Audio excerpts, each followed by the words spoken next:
let's go. Come on boys, it's time to put on a show. Caution's out, oh no, to the back of the pack is where we go.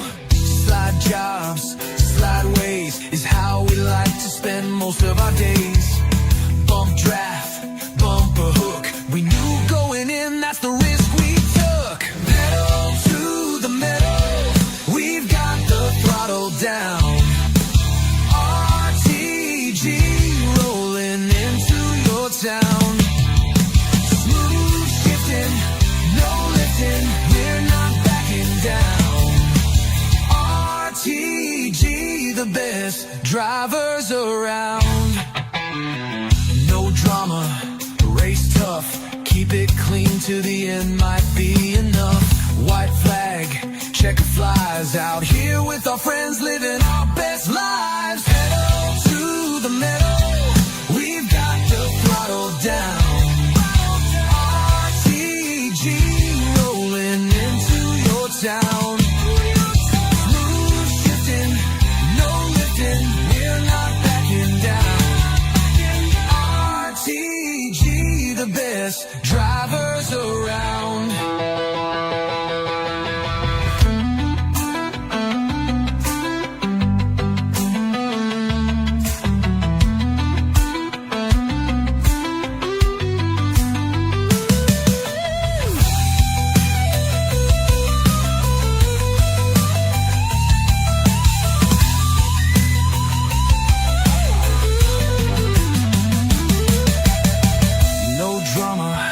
Race tough, keep it clean to the end might be enough. White flag, checker flies, out here with our friends living our best lives. Pedal to the metal, we've got the throttle down. RTG rolling into your town. Smooth shifting, no lifting, we're not backing down. RTG, the best drivers around.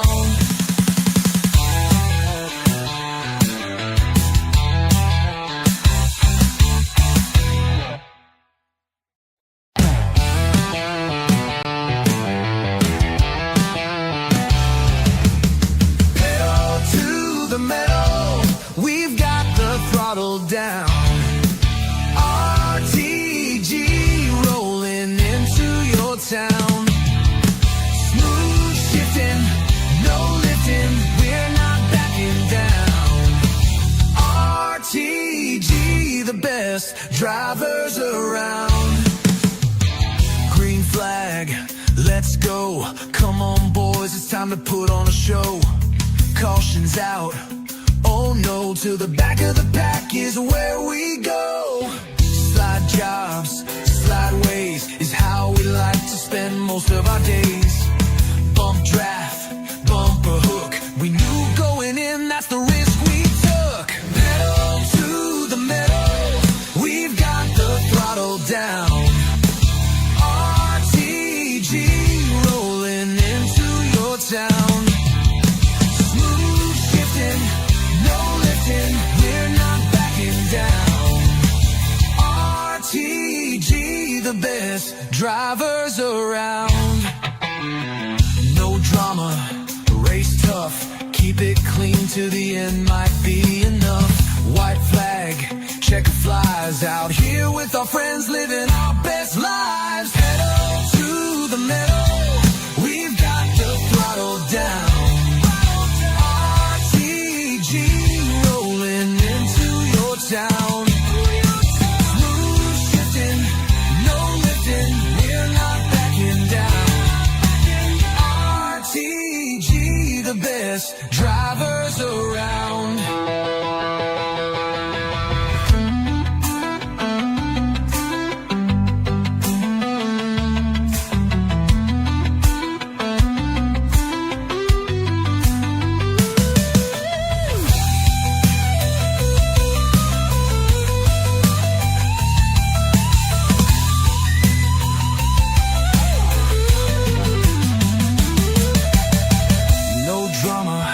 Race tough, keep it clean to the end might be enough. White flag, checker flies. Out here with our friends living our best lives. Pedal to the metal, we've got the throttle down. RTG rolling into your town. Smooth shifting, no lifting, we're not backing down. RTG, the best drivers around.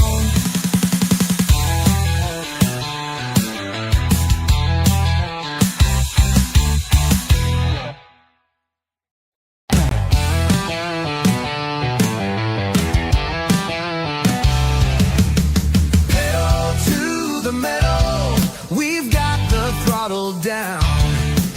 RTG rolling into your town. Smooth shifting, no lifting, we're not backing down. RTG, the best drivers around.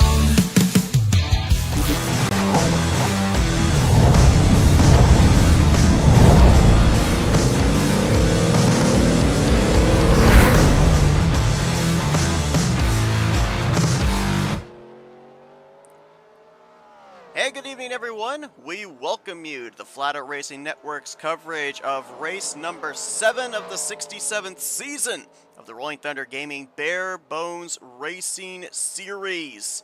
About the halfway point of the regular season, the playoffs are looming on the horizon. Several drivers have locked themselves in through victory. Some have had really good, consistent starts this season, but there's a lot of names hovering around that cut line, hoping that maybe tonight will be their night. We are here this evening at the Atlanta Motor Speedway. Now, most people will look at this racetrack here tonight and say, hold on. This is not the Atlanta Motor Speedway that I'm used to. And you would be correct. The current configuration is known as a quad oval. Tonight, these drivers will be taking to a 1.52-mile oval racetrack, a racetrack that was the original configuration from 1960 to 1996. I'm Seth Cole alongside of Jack Mitchell. Jack, it's the first time we've ever called a race at this configuration of Atlanta. With everything that we know about the current quad oval now completely out the window, it's going to be interesting to see how these drivers do here tonight in terms of traditional oval racing. Yeah, we looked at the track map actually just before we went live. This is a literal oval. You got really, I was thinking maybe it might be more of a square shape or something like that. No, it's just an oval. You got the, total rounded corners on both sides of the racetrack. It should be really interesting to see how these drivers adapt. And you were talking about as well pre-race, how they were testing out 4 different lanes all at the same time, maybe seeing if that could work during an actual live race scenario. We'll have to see if that actually comes into effect here tonight. And to your point with that, with us not exactly knowing if that is something that will come into play, especially if we go into a long green flag run, it'll be interesting to see if this racetrack in particular plays to the usual mile and a half, 2-mile speedway tropes that we know of, where track position is key. If there is the possibility to be able to move around the racetrack, we could see comers and goers during the course of a run being able to make up track position, maybe more so in preserving tires than anything else. So it will be really interesting to follow that. 115 laps these drivers will make here tonight. Of course, this series pays out stage points at the midway stage of the race. That would be at the completion of lap 58. They do not throw a caution for the stage, but the top 10 that cross the line at the completion of the 58th lap will receive stage points. Jeremy Jeffries coming into tonight with 3 stage victories so far. Sean Prime, Grant Wesley, and Joe DeSpirito each with 1. You and I talked about this coming into tonight as well. They had the wild card race last week at Daytona. Bob Seminara taking the checkered flag. But more importantly, that wild card race, it closed up the battle for the points lead even closer here tonight. Yeah, this points battle is really, really as tight as it gets. You got Jeremy Jeffries in the lead with 254 total points. Grant Wesley second, only 2 points behind. And then Jeff Supta 9 behind them with 249 or 245. So, it's really, really close for this top spot in the points. And you briefly touched on as well the battle around the cut line as well. 16th in the points. It's pretty close around there. We'll probably touch on that at some point in the race, but this is really getting close. was a couple of weeks ago, our last broadcast here for the Barebones Racing Series. We saw Jeff Supta get his first trip to victory lane. So far in these first 6 races, 5 different drivers have found victory circle. Will we see a 6th one here tonight, as Chevrolet is going to make up the front row? Grant Wesley, who comes into this race 2 points out of the points lead, going to grab the pole position, 31.180. The pole lap of the night. Brian Lovell going to line up to his outside. Looks like we got a little bit of a reset here, maybe for somebody to make sure that they're all good to go with their sim rig here. Now we're going to be gridding up. Jeff Supta, former winner on the season, will join Sean Prime in row 2. Jeremy Jeffries, he's the only 2-time winner in the field. He will roll off from the 5th position alongside of Dave Melson. Greg Palmer, former winner on the season back at Talladega Superspeedway. He's going to be with Josh Metallic in row 4. Your top 10 completed with Rodney Sullins and Ron Hagelin. Jim Gloud, he's back in row 6 alongside of Richard Martin, Kelly Causey, and Doug Cady. They're going to be row 7. Row 8 finds Terry Bombard, Ulysses Sandoval. Row 9, Glenn Harris and John Godfrey. And the last drivers to take time will make up the 10th row, completing your top 20, that being Cy Jones and Bobby Farrell. The rest of the drivers elected to fall back on random qualifying draws. So Bob LaChance and Dave Robbins, they'll be back in row 11. Row 12 will find Brian Schilling and Denny Carroll. Dante Ricky, he'll be back in row 13 with Andre Charest. Ken Roberts, Billy Elliser in row 14, and making up the 29-car field here tonight will be the number 36 of Jeff Cravello. A lot of drivers showed up last week, with it being a super speedway race. A lot of one-off drivers, if you will, so a lot of points were on the table. Pretty big field size here tonight as well at Atlanta, so a lot of points can be gained or given up depending on the circumstances and the finishing results of a lot of the top guys running up there in the point standings. Yeah, we got a really good turnout for tonight's race. I'm kind of gotten an enjoyment out of calling the last Barebones race. We had a pretty decently sized field then. This one looks like it's even bigger, so good to see the big turnout in drivers here tonight, and looking forward to a good race. It is 2 times wear here this evening for these drivers, so we may end up seeing some rather lengthy green flag runs in terms of fuel. Be interesting to see what the tire fall off is as well. Remember, this is the older version of Atlanta, the worn out track surface, so have to assume it will be rather abrasive on the Goodyears during the course of this race. Got that David Cannon Tribute Chevrolet Camaro pace car that's going to make the dive onto pit lane. And it will turn this field over into the hands of Grant Wesley, who's looking for his 2nd win on the season, looking to close up the gap between himself and Jeremy Jeffries for the points lead. 115 laps at the historic Atlanta Motor Speedway, ready to be run. Flagman's got the green flag in hand, and we're racing.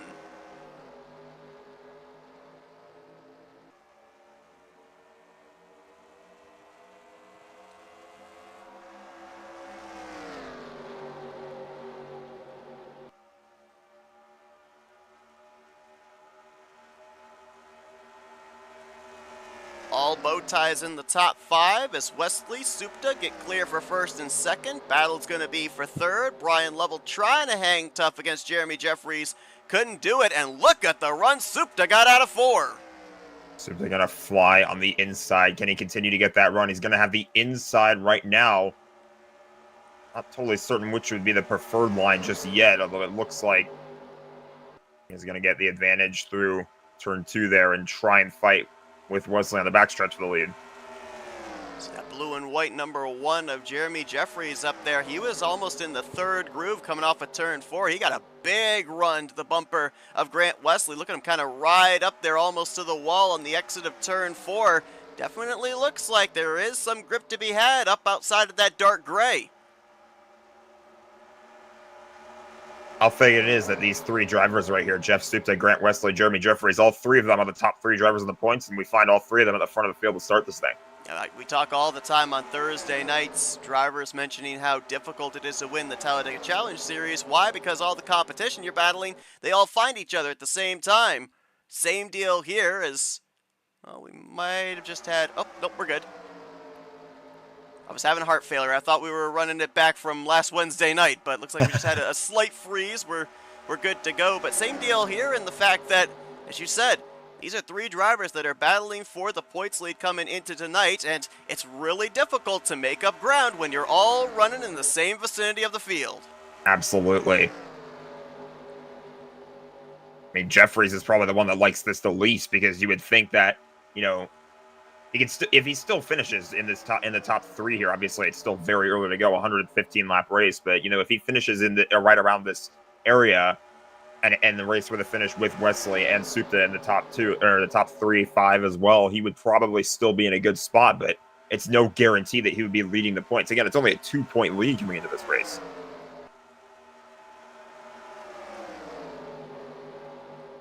How wadded everybody is here inside of this top 10. You could throw a blanket from Wesley back to around Ron Hagelin.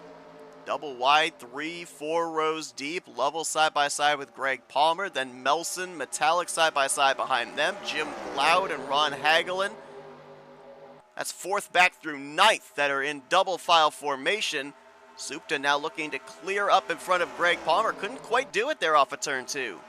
Couldn't do that, and now Sean Prime has worked his way up here into third.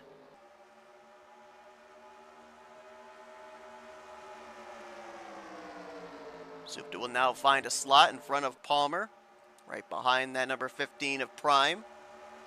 Sean coming into this race fifth in points, 53 points back. Again, this series does have a playoff system, so there are drivers that obviously have locked themselves in through wins. There are other drivers right now that have a 0 in the win column, like Sean Prime, Dave Melson, Glenn Harris, Bob LaChance have really good opportunities of pointing their way into the postseason if they could just keep this consistency up down the home stretch.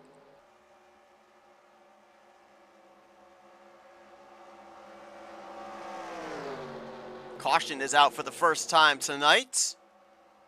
Yellow flag and a wave. I believe it was officially on lap number 7. Got a couple of slow machines back here, including Jeff Crivello and Cy Jones.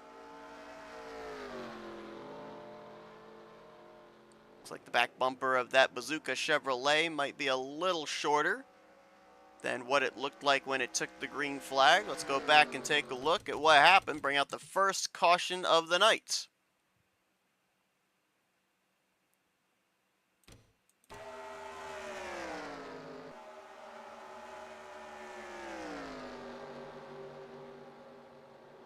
Ooh.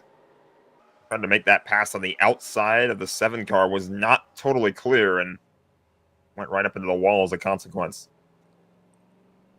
I almost wonder if something went amiss on the Cy Jones machine, because he was really slow through the center of the corner. I don't know if maybe he might have had his game freeze, or if that car just got really tight through the center and he had to lift out of the throttle to compensate. You see the car kind of riding up the track there. Yeah. Just barely clipped the left rear quarter panel of Crivello. That was very nearly not even a yellow. Might have even been a little hitbox. We'll get an aerial shot to see if there was any visible contact, or if it was one of those freak things that we call over on the iRacing side gap whack.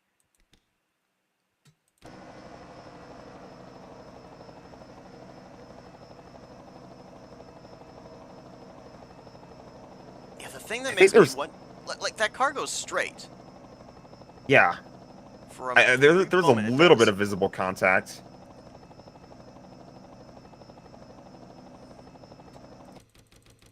Like, it was almost as if the wheel wasn't turning. It was as if the car was kind of doing its own thing, which is what leads me to wonder if maybe Cy's game either froze or windowed out or something like that. Crivello got the worst end of that as he got up into the outside wall and then back down to the inside wall, but it looks like both drivers are going to be able to continue here as everybody was on pit road. More than likely for tires than anything, as they were not really holding anything back there in the opening stages of this race. But pretty encouraging sight when we ended up seeing multiple grooves being utilized there, and it looked like, at least in the early going of this race with the fresh tires, like that outside line actually may be the preferred line of the night. Yeah, I couldn't quite tell at first whether the inside or the outside was going to be the preferred line, but it looked like as we got further into that short green flag run, there were cars that were migrating up towards the top side of the racetrack, towards the outside, and they were getting the better runs. Almost kind of reminds you of Daytona a few in a sense, as how it you see a few cars make their way to the outside, and the outside it's not the faster way around the racetrack, but when you have that big line of cars up there, it can feel like it is the preferred line. Yeah, I kind of wondered. They run with CTS physics here on Monday night, so that, for people that are wondering, that would be basically running with truck physics. And the truck physics here in NR are extremely draft reliant. And so I would think on the straightaways, since everybody's right up against the wall, you can really have a nice tight draft. That would be a preferred lane on the straightaways. However, the outside line was holding its ground through the corners as well. We ended up seeing pretty much the top 3, top 4 when they got single file. None of them were running in that dark gray. They all ran with their left sides just up above that dark gray in that second and a half to third group. So we'll see if that continues to be the trend here tonight. As Grant Wesley, by benefit of getting the pole position, has that coveted #1 pit stall as well. That allowed him to keep the race lead over Jeremy Jeffries, Brian Lovell, Jeff Supta, Glenn Harris. Look like they're going to be the top 5 when we go back green. Greg Palmer will be 6th. Josh Metallic 7th. Sean Prime, slow stop for the 15. He lost a few positions. He'll restart in 8th with Jim Gloud. And Ron Hagelin going to be the top 10. We do have a driver listed a lap down. We'll try and see if we can figure out what potentially might have happened with the 4 of Brian Schilling. I'm wondering if maybe he fell out of the server and came back in, because it's showing him currently a lap down. Brian did start back from the 23rd position, so I don't know if he's going to remain a lap down or if they'll get him back on the lead lap before we go back green. We'll keep you updated on that, but right now all 29 drivers are still running, and all drivers with the exception of the 4, according to the current scoring, are on the lead lap.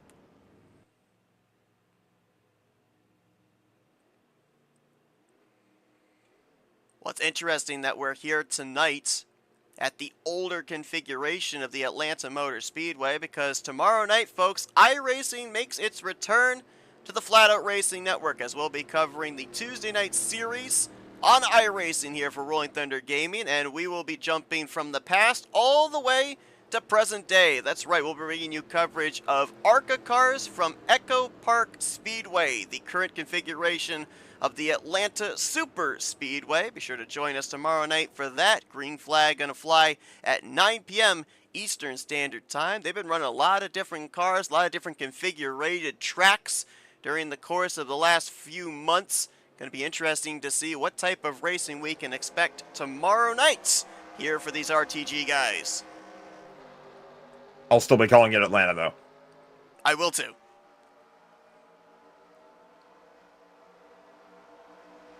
The greatest restart for the inside lane behind Grant Wesley. We're and you can already see under that yellow. outside. Oh, yeah, we are. Something happened on the restart.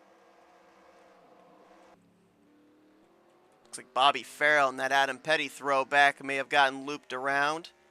Not sure if maybe, I don't know, I kind of almost got the feeling that either somebody anticipated the restart or maybe somebody lost a gear.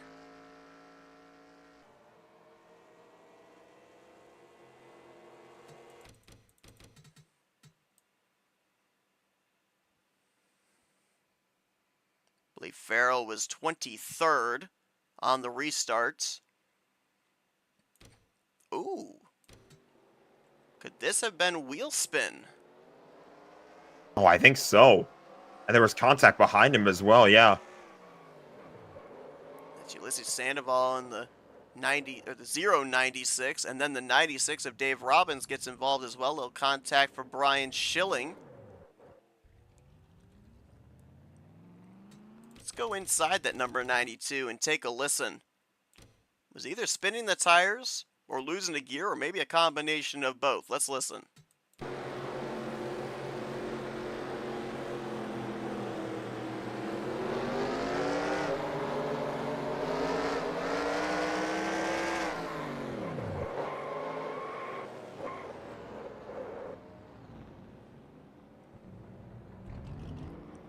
The reason why I would chalk that up to wheel spin is, we'll go back and look at another camera and go, watch where he is when the green flag comes out, being towards the tail end of the field, they're still in the corner. So you're turning the wheel to the left. You don't have the wheel straight. And it makes it very difficult when you've got the wheel currently turned. See, right there, he's just now exiting off of turn 4. Yeah. So it'd be really tough to be able to get those tires to grip without spinning the car out if indeed you have that wheel spin. So I think that's exactly what happened there for him. Fortunately, everybody behind him was just getting up to speed, so there was very minimal contact for all drivers involved.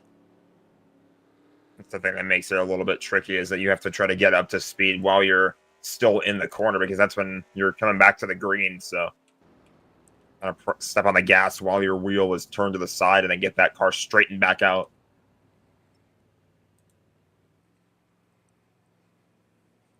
So some drivers going to take the opportunity under this yellow to come down pit road. Maybe he's put on another set of tires. Definitely fill that thing back full of fuel, but looks like most of our front runners, they're going to elect to stay out and keep the track position, having only turned maybe about a quarter of a lap, half a lap to be generous, of green flag there just prior to this second caution flying.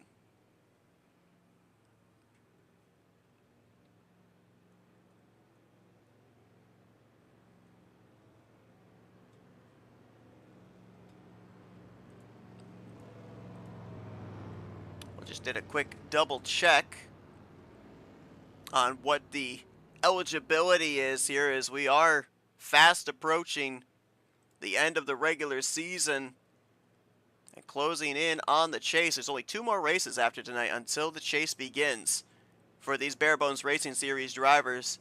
Criteria to be able to get into the playoffs or into the chase: got to be in the top 12 in the overall standings, regardless of if you have a win or not. If you are 13th through 20th in the standings with a victory, you would get in through a wild card spot. So just kind of focusing on those names down there around that 12th in the standings cut line. Right now, you got Brian Schilling holding down that 12th position, only 3 points back. Andre Charest, 9 back for Cy Jones, 12 back for Bobby Farrell. Here's about a half dozen, well, actually, about 8 or 9 drivers that's still mathematically in the hunt, that if they put together 3 really good races, regardless of if they find victory lane or not, they've still got a shot of running for this championship.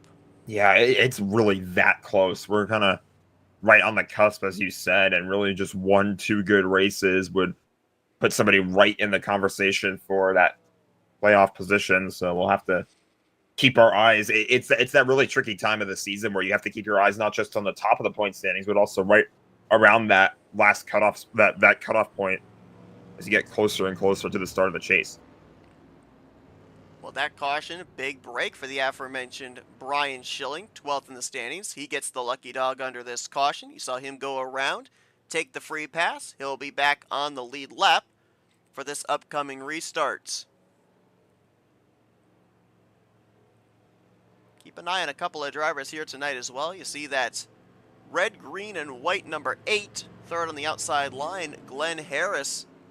Talk about the points lead on just the overall standings closing up after Daytona last week. The challenger points, how about 1 point separation between Glenn Harris and Doug Cady coming into tonight. Doug gonna restart in the 18th position, but great battle between those drivers. Cy Jones, Bobby Farrell, they're not out of it. They're sitting 23 and 25 points back, respectively. Of course, for the Challenger Series, it is the accumulation of all the races of the season, so they still got plenty of time to get into the hunt.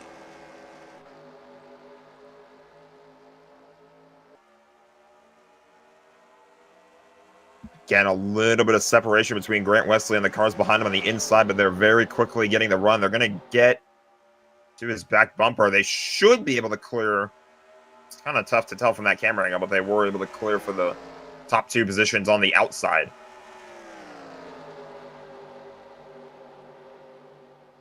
I think we got 3 wide.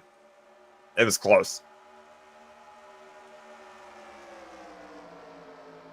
Tell you what, third place on back, they looked a little loose coming off of turn 4, and that might be something to keep an eye on. We already saw Bobby Farrell have some wheel spin with the cold tires on the previous restart. As these drivers mull around under pacing laps and the tire temps start to cool with each lap that they run under caution, going to make these things a little bit sketchy on the opening laps of the subsequent restarts. Jeremy Jeffries pulled a crossover on Jeff Supta just now to move into second place. Now trying to run down Grant Wesley for the win, or for the lead, I should say. Not quite at that point yet. You saw him try to get that run on the top side. He was almost to Wesley's right rear going into turn 1. Try it again here, and back to that move that he made on Supta. Yeah, you can see that you can take a couple of distinctive lines here. Your entry can kind of determine how good of an exit you're going to get. I mean, right there, you could see a huge difference in speed with Jeremy taking the high line through 3 and 4. Pulled right up alongside of Grant Wesley. Let's see if he gets the run off the corner here down the straightaway in 2. He's going to at least edge ahead. Now they're both going to have a little bit of help, you see. Prime and Supta. Well, Supta backed off, lost a little bit. Prime is going to slot his way in there on the high side.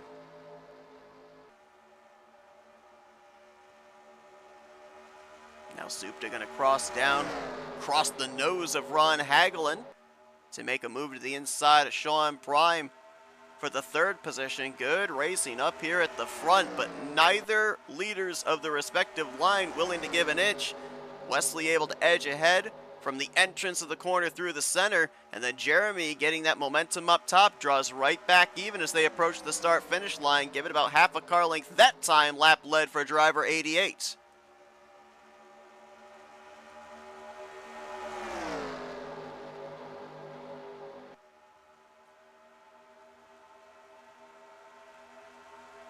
Single file and orderly from about 8th place on back, but it's a hornet's nest up here for the first 4 rows of side-by-side racing. And I'm getting a little nervous because I'm watching these two guys. It was Wesley on the bottom, Jeremy Jeffries in the middle when this battle started. Now coming off the corner, Wesley's sliding all the way up to the middle. Jeffries is almost on a first-name basis with the outside wall. Ooh. Yeah, he did. He got really high there through that corner and really had a move made by Sean Prime. I thought Prime for a moment was going to try and get the run off of that and try to cut to the inside of him, take it 3 wide. Instead, he backed off and allowed... No! Oh, boy! Greg Palmer got clipped by Ron Hagelin. Around he goes, and there's more. Hagelin around as well. Looks like Richard Martin might have gotten into him. Did we seriously get away with just 2 cars in that? I think we did. I don't see anybody else that went around. I mean, I feel like there were a handful of other cars that were trying to quickly get their way to the upper sides of the racetrack just to try and avoid those spinning cars. You know, it looked like only 1 car was affected by that. That is a lucky dodge there, because that was a battle, I think, for 5th or 6th at the time between Hagelin and Palmer. Is Palmer going to go up? I believe he's going up to get his spot. It is frozen field at the timing of the yellows. Palmer had actually slid across the start-finish line, actually. Might be going up to get the spot that he slid across the line, and everybody's going to come to pit road, so we'll jump back and take a look at what happened. Mentioned just how close these guys were racing up in those first 3 or 4 rows. It led to just the slightest amount of contact between Hagelin and Palmer.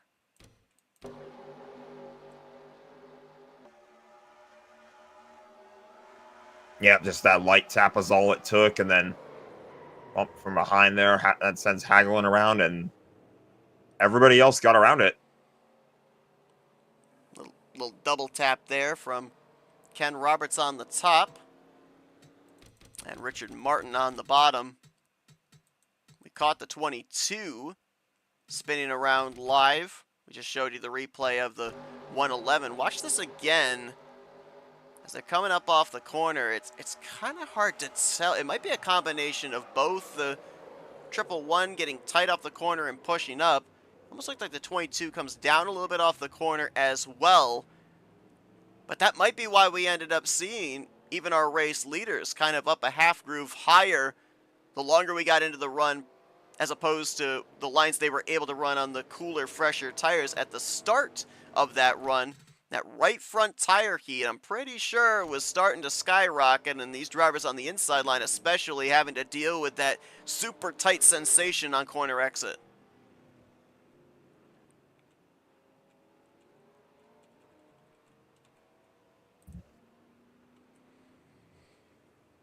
It's like Ron Hagelin stayed out to lead a lap. He's now giving up the top position to Grant Wesley as he'll come down to the attention of his crew. Wesley will re-inherit the lead. That'll be his 22nd lap led so far here tonight. Only 3 other drivers have led laps so far. Jeremy Jeffries was able to snipe a couple of laps during the course of that run. Hagelin just now leading a lap. Jeff Supta has also led a lap here tonight.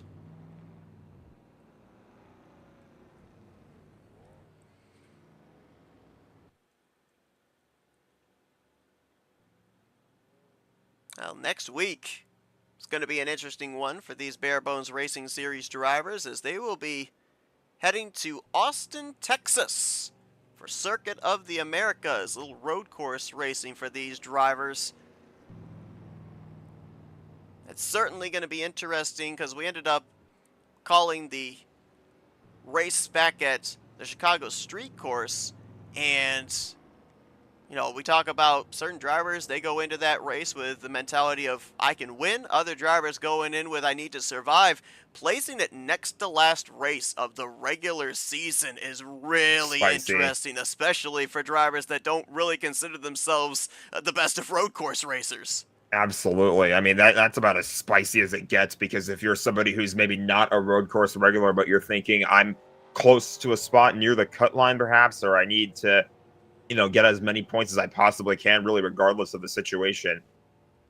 It can be a little bit tricky because you see that race and you go, okay, I have to run it, even though I don't love road courses.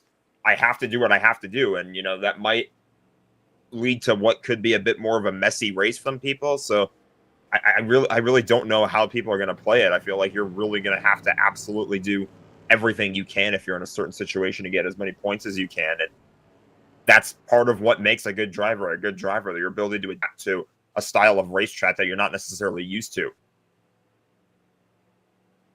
Saw a couple of drivers go around the leaders there. Getting the free pass, Dave Robbins, who was a lap down, will now be back in the lead lap. Looks like Jim Gloud had some connection problems a moment ago. Fell out of both the NR server and the TeamSpeak. He has since returned. He was 2 laps down. He'll get one of those 2 laps back here and hope for another yellow to get back onto the lead lap. Of course, Jim coming into this race, one of those drivers that's fighting to stay in the conversation for a playoff position. 10th in the standings coming into tonight. If my math is correct, he is only 2 points ahead of the 12th in the standings cut line.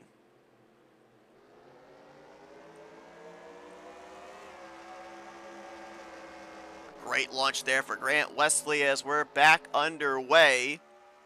We are also halfway to halfway when the top 10 will get stage points handed out. Problems for Rodney Sullins. And it stacked the field up through 1 and 2. Something went terribly wrong on the 38. He was having a lot of difficulty getting up to speed. Everyone tried to scatter to give him room, but they were double and 3 wide behind him. And that's going to bring out the 4th caution of the night.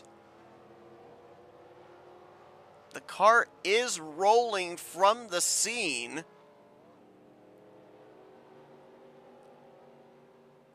Now, our telemetry right now shows him in 2nd gear, but I'm not certain if that's accurate.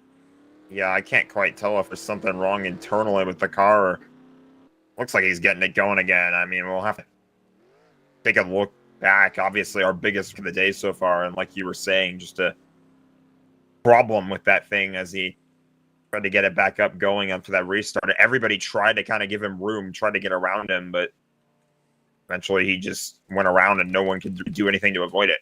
He was checking his gears there as he was going into turn 3. Saw him upshifting and downshifting. Let's take it back here to the restarts. Our telemetry shows him in 3rd gear. up to fourth, and that's where it starts losing power. Did he lose fourth gear? It's probably what happened. And as soon as he ran around, you saw there were a bunch of cars that were already making their way up the racetrack to try to get around him on the outside, but by that point, he went around and there was nothing they could do. Terry Bombard was the driver right behind him. Saw him get on the brakes, but the closing race just too great. Let's take another look at it here. I guess the blessing out of all this, at least visibly, it looks like there was minimal contact, minimal damage for all drivers involved. Again, much like the Bobby Farrell incident, it happened on a restart, so everybody wasn't yet up to full song. See John Godfrey spin around. Maybe some heavy contact there for Ulysses Sandoval. John Godfrey there as well. But the other thing we need to remember too, this is one of the few series that run with realistic damage. So while we're used to seeing series with moderate damage and we're like, oh, well, that'll buff out, or that car is going to be up to speed, even these minor hits that we're seeing here, they could actually have some catastrophic results in terms of these drivers being up to speed for the duration of the race. Let's go inside the cockpit of the 38 and take a listen. Oh, you see it? Yep. Driver's worst nightmare. That flashing red dial.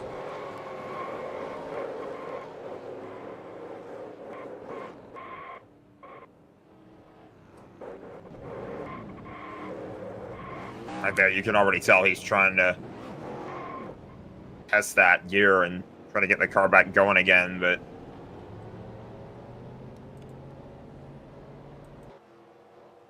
that's a tough break there for Rodney Sullins.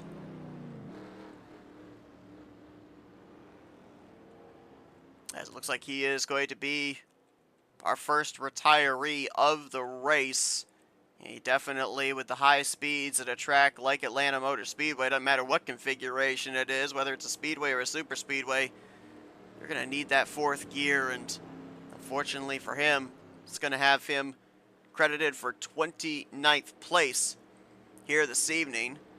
I don't believe that Rodney was in the conversation for pointing his way into the playoffs. He was 28th in the standings coming tonight, had made 2 of the previous 6 races, so he was either looking tonight to maybe win his way into the postseason or just looking for the start to some consistency here down the home stretch to maybe snipe himself a last-minute spot in the chase. But unfortunately for him, he is out of the race here. We're only about, well, not even a third of the way through tonight's event. yeah, still plenty of time left in this thing. That's got to be one of the more gut-wrenching feelings, honestly, knowing how much time is left in the race and you're not going to be able to participate in the rest of it. Oh, it was a double whammy. Ronnie in our chat saying not only did he lose 4th gear on that restart, he had previously lost 1st gear on a pit stop. So he was running at that point after that incident with only 2nd and 3rd. That is brutal. I honestly don't know how he would have made it to the end of the race like that, to be honest with you. Well, with 4th gear, I don't think he would have been able to make it to the end of the race. With no 1st gear, that would have been really tough on late race restarts. Jeremy Jeffries took advantage of a launch there on that green flag, got around Grant Wesley, and now we'll look to keep the Quaker State Chevrolet in his rearview mirror. Jeremy looking for his 3rd win on the season. Only driver so far this season that's been to victory lane multiple times. 4 other drivers have found victory lane, but only once. Grant, though, going to get to his inside and try and rip that race lead right back out of his hands.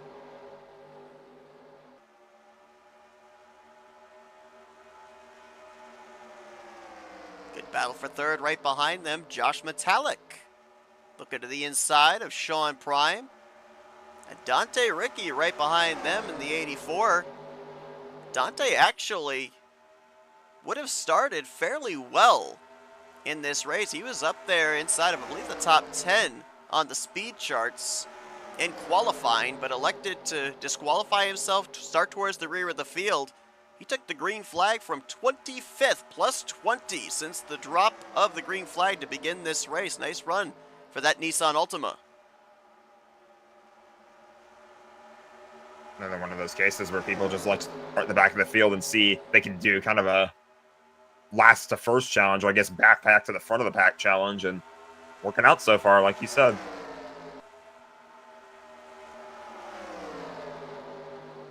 Ran with a little bit of a side to side there. Not sure if that's on his side or if that's on our end, but that'll make drivers sit up and take notice awfully quickly, especially with how close they are running in a pack here.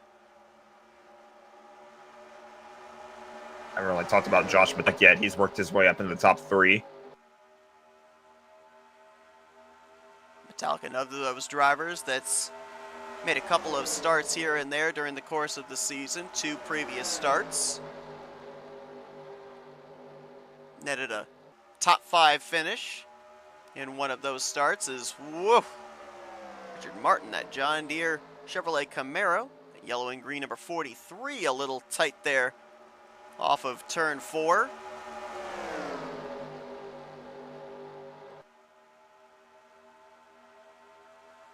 Metallic now got himself clear for second place. He'll set his sights on Wesley. Jeremy Jeffries starting to go the wrong way. Went from the lead, now back to battling for third with Dante.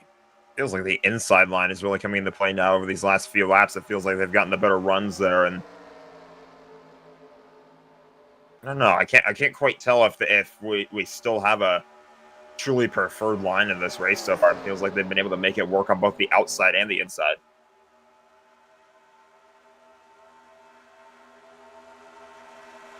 Oh, Ricky went a little side to side again. I think he was contemplating tucking up between Sean Prime and Richard Martin. Kind of second guessed himself as, whoa, look at that 22 of Greg Palmer away up the track. That, folks, is aero tightness.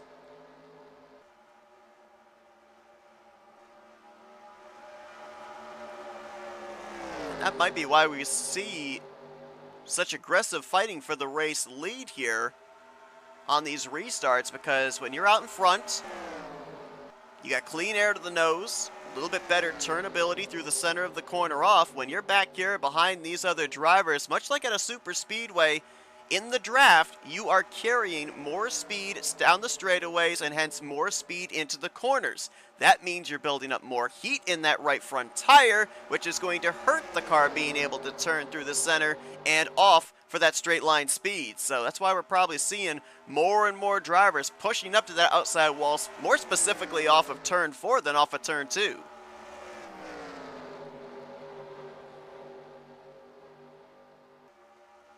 Top 5, 6 cars look like they've gotten single file for now. I don't think it's going to last very long, though. Already you can see Ricky going to the inside of Prime. And Metallic has gotten to the inside of Grant Wesley.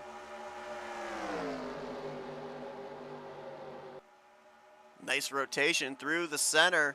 Oh, we got a wreck in the back there off of turn 2. That's the 75 of Andre Charest. Caution's going to fly, and it looks like maybe he was the only driver involved in that incident. Certainly looked like, from how hard he hit the outside wall, that there was some contact made, but refires, drives away. And that will put us even closer to the halfway point of this race. This upcoming restart may be one of the most aggressive we've seen so far here tonight, because we'll probably be somewhere within 10 laps to go of when stage points are handed out. Kind of a tough break in the points as well, because the rest is currently 13th, one spot below the automatically confirmed spots in the playoffs. 83 points back of the lead.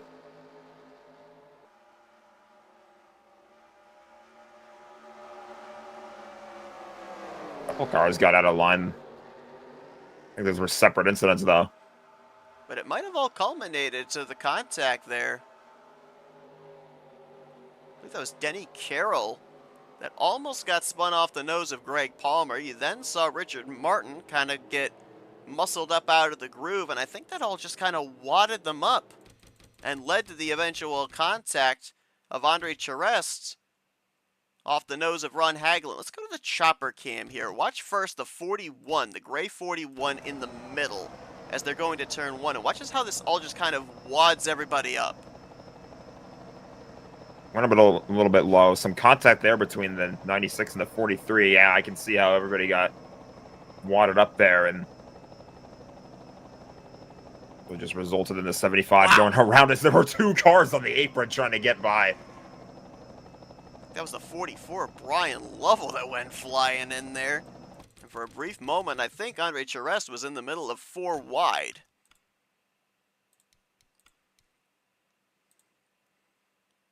Watch this, on board with the Bass Pro Shop Chevrolet. Incident in progress here. Looking at it through his windshield thinking, how do I get around this? Multiple people had the same idea, but I think the cars to the inside were slowing down, and Lovell kind of might have had a panic moment there.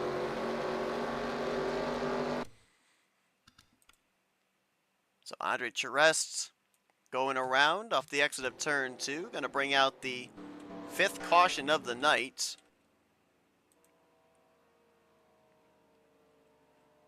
Looks like we're going to have our 2nd driver out of the race. Greg Palmer in the 22. Brought his car into the garage area just moments ago. Looks like he's going to join Rodney Sullins. Greg's going to get credited for 28th here tonight. One of the 5 previous winners on the season, winning back at the first Super Speedway race, Talladega Super Speedway.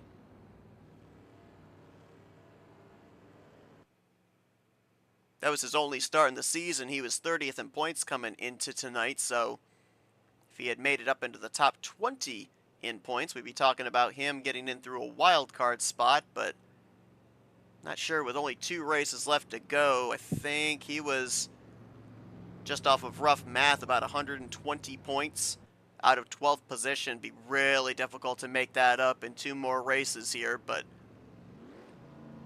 top break there for Greg. Looks like maybe another driver also out of the race, that being the driver that was involved in that incident there, Andre Charest. So Greg's actually going to get credit for 27th, Andre in 28th. So we get ready to go back green. Looks like it's going to be about 12 laps away from the halfway point. Completion of lap 58, where the top 10 will get stage points towards the chase.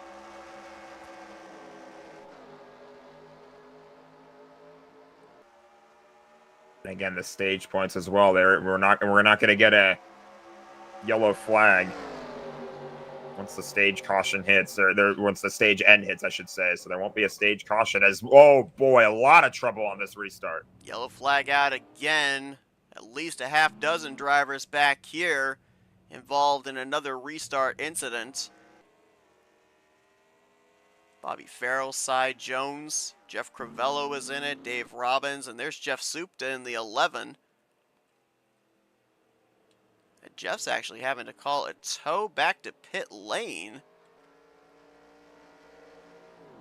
Not sure exactly what that's about. It looked like the car was rolling, but almost makes me wonder if maybe the incident happened with him. Did we have another driver have a gearing issue on a restart?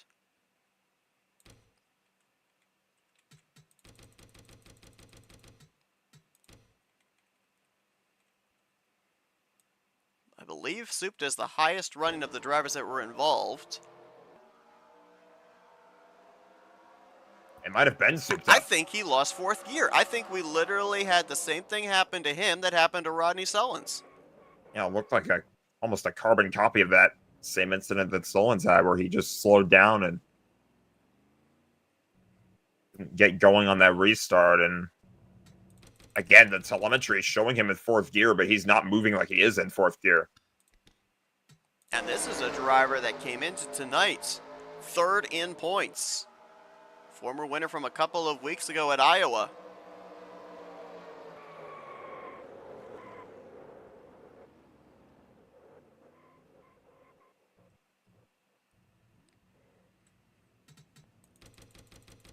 Well, inside the cockpit of the 38 earlier told the story. Let's see if it's the same song's second verse, this time for the Bass Pro Shops Chevrolet of Jeff Supta.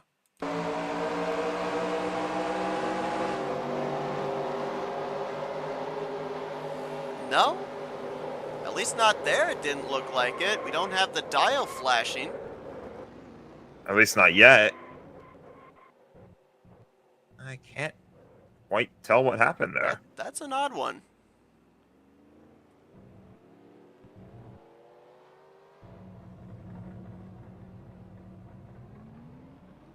There's no engine sound. I didn't see any smoke on any of our previous camera angles. I'm not 100% certain what happened there. Me neither.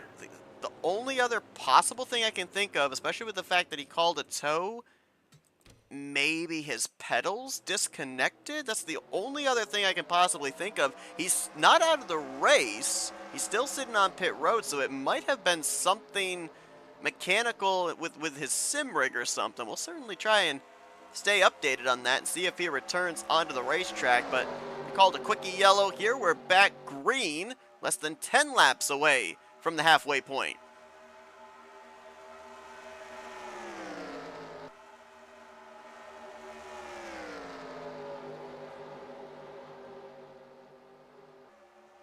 And we've gotten the confirmation. Jeff Supta out of the race. That is a tough break. Again, you mentioned it, third in the points. Only 9 points behind Jeremy Jeffries coming into this one, and undoubtedly going to take a massive hit in the point standings to DNF before halfway as well. So there are drivers ahead of him that are going to earn bonus points for completing this stage. That is not what Supta wanted to have happen. And a lot of people might be wondering, well, why is it so important to finish out the race if you've already won this season? You just brought up one of the reasons there. You end up getting those stage points. You win the stage, you get a playoff point. Also, if you're able to rack up another victory or two before the close of the regular season, that's more bonus points that go towards the chase once that playoff standings are reformatted. It could really determine, the DNF tonight could determine whether or not you're going to be up in maybe the top 3 or 4 of the reformatted points, or maybe down around the cut line.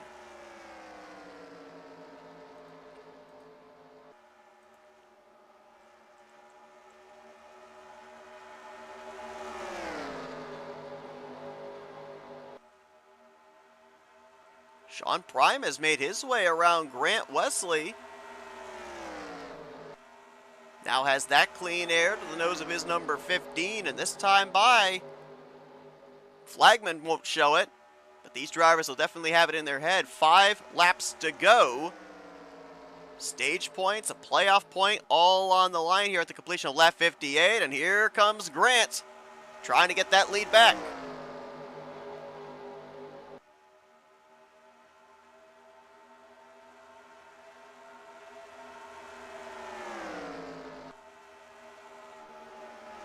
Drivers have done a really good job of working their way back up here to the front. Dave Melson qualified well in 6th, kind of drifted back. He's now since made his way back up into the top 5. He's 5th. And then a couple cars behind him. How about that 00 of Kelly Causey? Started outside of the top 10, but right now the Bucky Chevrolet holding down a solid spot inside of the top 10 in P7.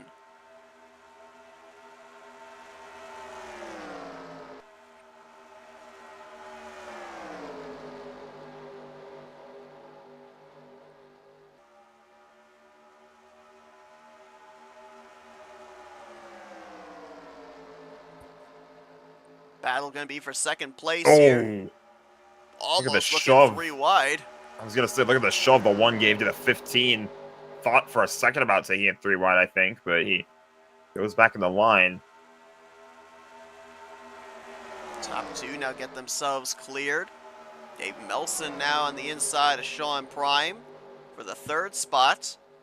Again, we're starting to see that outside line dissipate a little. Whoa, Prime actually got the wall there off of turn 4. Jeffries will bail up that outside line, cross to the bottom. Prime drops back to 5th. Dante now up to 4th.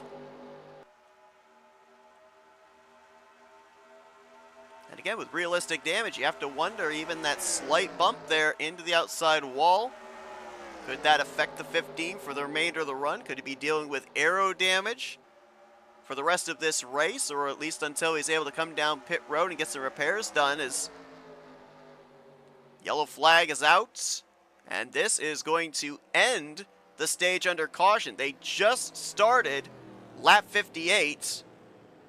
Points are going to get paid out at the completion of this lap.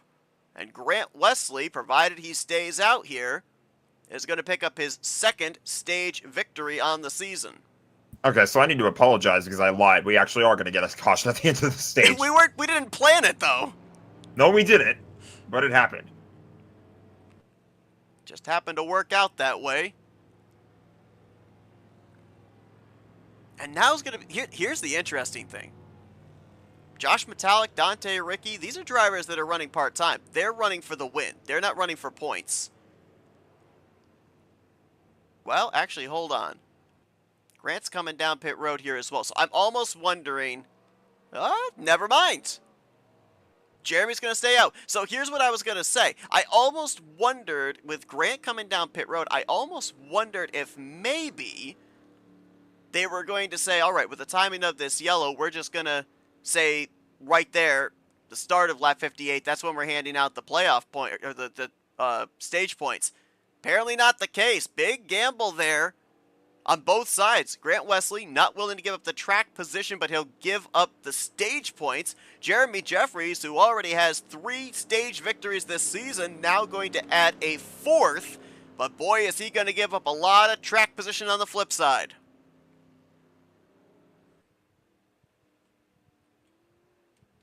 It's like Cy Jones. He's going to get 9 points. For second, Richard Martin. Scoring's got him 6th. I think he's going to be 3rd, though, as he stayed out. And then Grant Wesley, despite the fact that he came down pit road, looks like he's going to end up getting 7 stage points. Metallic will get 6. Melson will get 5. Then Dante 4. Sean 3. Ken Roberts 2. And I think Kelly Causey might get the final stage point. But some gamesmanship here for stage points. And Jeremy Jeffries, as we mentioned, get a playoff point if we win a stage. He's now sitting with 4 playoff points with his subsequent stage victories so far this season. As we'll try and now figure out what brought out this yellow flag. Oh, looks like Ulysses Sandoval got a little bit loose in the middle of this pack here. Does it start with him, or does it start with the 72? Oh, it was up ahead. Oh, yeah, it was a 72. And it's a chain reaction from that point on. And Sandoval and Wild went around there.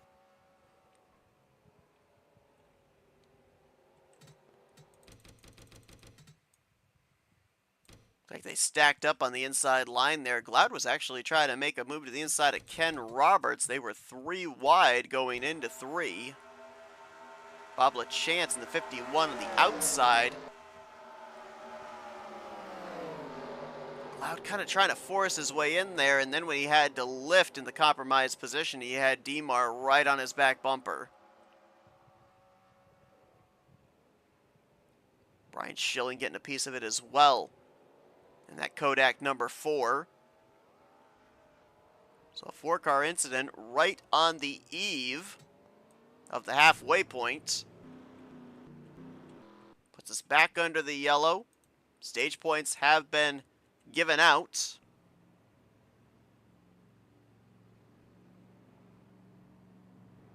Looks like Terry Bombard was a lap down. He is, I believe, going to get the free pass here under this yellow. I believe he's actually gone around and gotten the free pass already. That will put our remaining 23 drivers all back on the lead lap. Ulysses Sandoval, who was a part of that wreck there off of turn 4, looks like his night has come to an end. There's already a half dozen drivers back behind the wall, including Sandoval, Jeff Supta, Jeff Crivello, Greg Palmer, Andre Charest, and Rodney Sullins. So now bring us over into the second half of the race. Grant Wesley, he's been the lap leader here tonight. 48 circuits out in front of the 60 laps completed. Looking for his second victory on the season. Josh Metallic will share that front row with him. Dave Melson, Dante Ricky, Sean Prime going to be the top 5, followed by Ken Roberts, Kelly Causey, Bob LaChance, Denny Carroll, and Brian Lovell. Jeremy Jeffries, who elected to take the stage victory, will now start deep in the field, 19th place. We'll see how long and how much tire he'll use up in trying to make his way back up to the front. Been a top 5 car all evening. That's what's going to make this a bit of an interesting green flag run here for the Jeffries is, like you mentioned, he's been basically at the front of the field this whole entire race. Now he's about near the middle of the pack, and we're going to have to see how he adapts to racing his way past a bunch of different cars instead of battling for the race lead. We'll have to keep an eye on that car as it works its way through the field. Now, where have we seen a number of our yellow flags take place? In the middle of the pack, so putting himself back in some dangerous territory.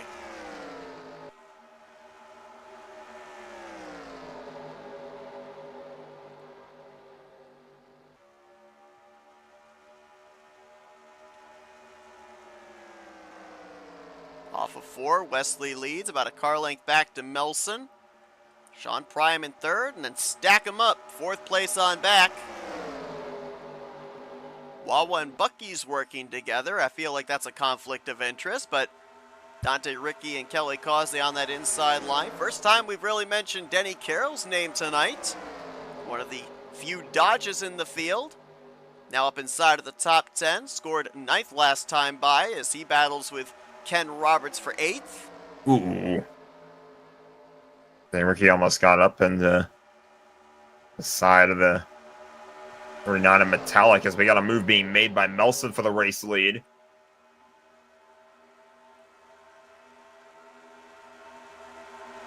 Stays alongside of Grant Wesley, but doesn't have much drafting help. A ways back to Metallic. Doesn't matter, that inside line, he'll wrap the white line through 3 and 4. Dave Melson will clear for the lead. That'll be his first lap led of the night. A big opportunity here for Dave Melson. 26 points out, 4th in the standings. And remember, Jeff Supta is out of the race, so Dave Melson could maybe find himself as high as 3rd in points, depending on circumstances here tonight.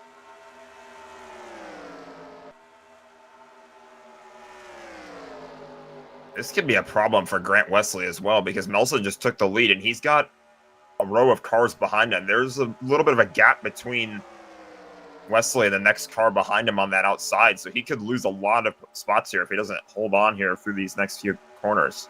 Oh, Ken Roberts off the nose of Doug Cady, hard into the outside wall for the Gearhead Chevrolet, and he came back down right in front of Dave Robbins. I gotta tell you what, we've had a lot of incidents today that have been near misses for so many people in the field. I'm honestly surprised we haven't had like a huge big one yet. That was a battle for 10th position gone wrong. Roberts had just made his way up into the top 10 and was having thoughts about the top 5.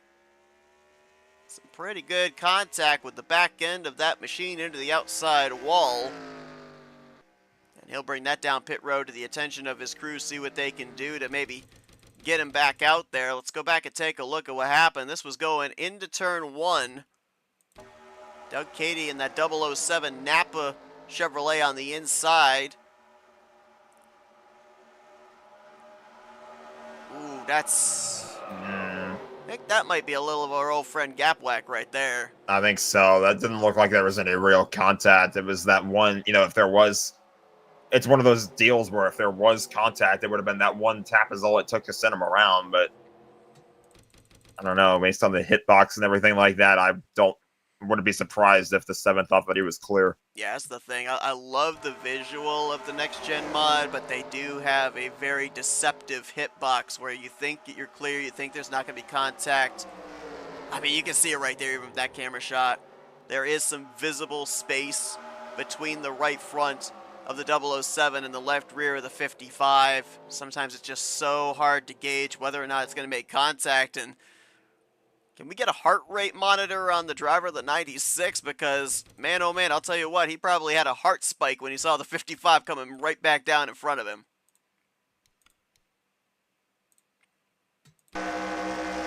Watch this.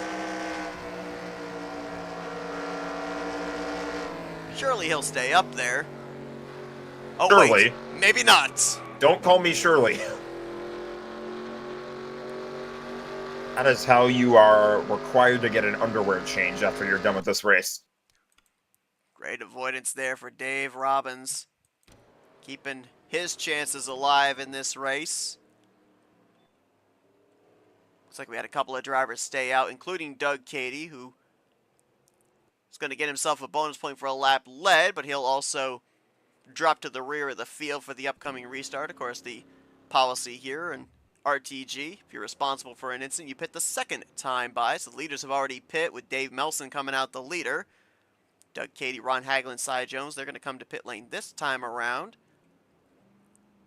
Brian Schilling, double check scoring here. Let's see if he crosses the line as the leader. Might actually stay out here for a bonus point. Yes, he will.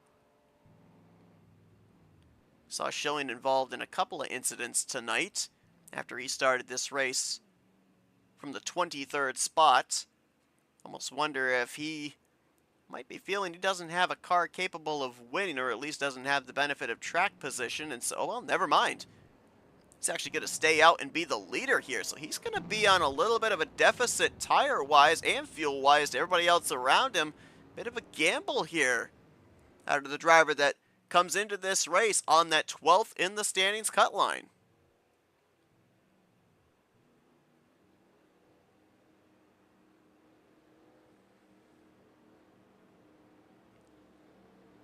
See Ken Roberts back there, right side of your screen.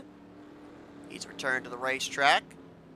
Little extra time on pit road for damage repair. Lost a lap in the process. He's the only driver a lap down, though, so he'd be in the lucky dog position should we get any future yellows. It's going to be our 8th restart of the night with Schilling and Melson going to be the front row.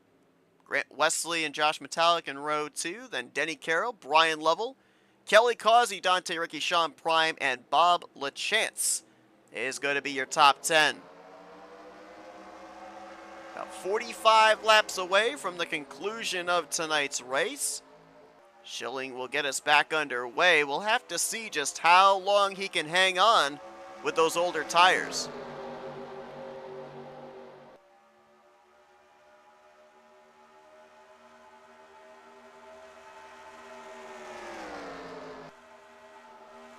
Grant Wesley looks like he's going to stay in line with Brian Schilling for the time being. Wesley's done a really good job of holding on the second when he hasn't been in the race lead. I feel like he's pretty much established himself, in my eyes at least. I think he'd be my pick to win this race.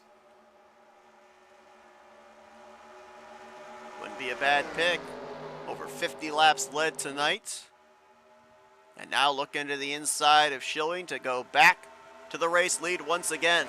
They looked like they were 3 wide near the back of the pack.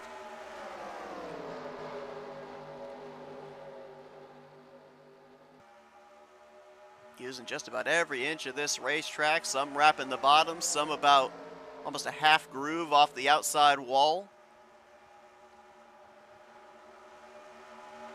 All just searching for that clean air as Schilling way up the track there through 1 and 2. Wesley clears for the lead. Here comes Denny Carroll looking for the second spot. Wesley with that quick move to the bottom to get in front of Denny Carroll. Might have gotten himself a little bit too far out in front, though.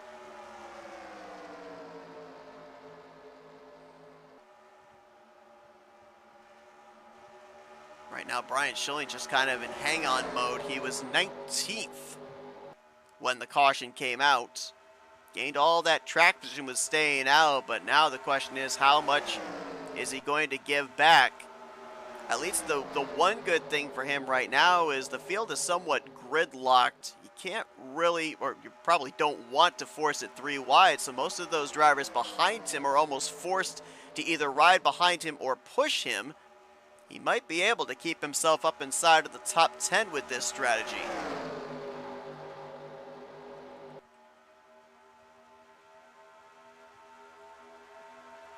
Brian Lovell was way up the track there through the center of 1 and 2. Dante Ricky has thoughts about 3 wide, tucked back in line.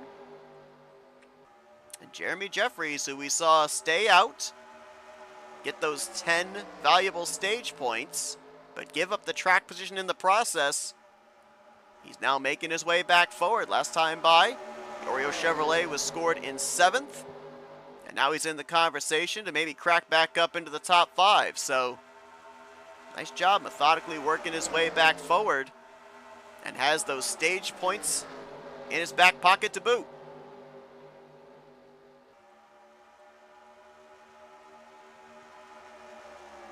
Kelly Causey now gonna almost bubble push Denny Carroll to the race lead. Now he'll challenge Grant Wesley for 2nd.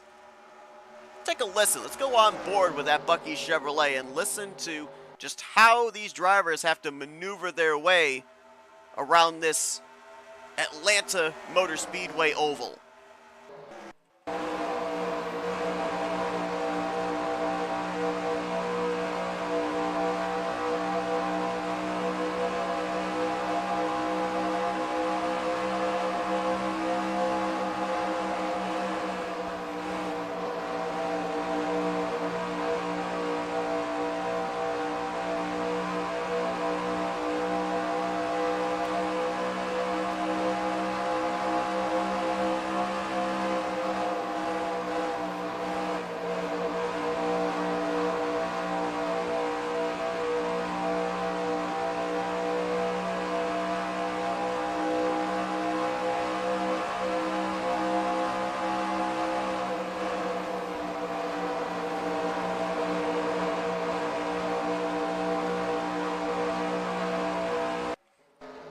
One of the biggest tells on that onboard, there is a lot of lift from the entry to the corner to the center.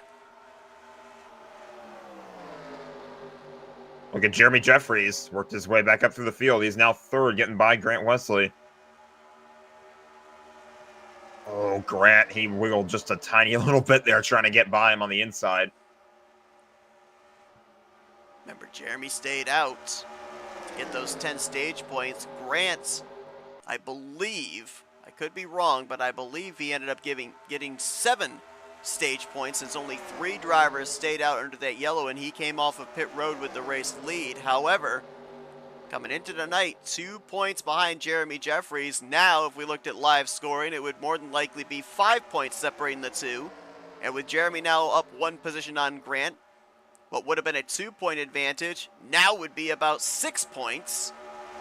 Advantage to the 1 going into Dakota next week.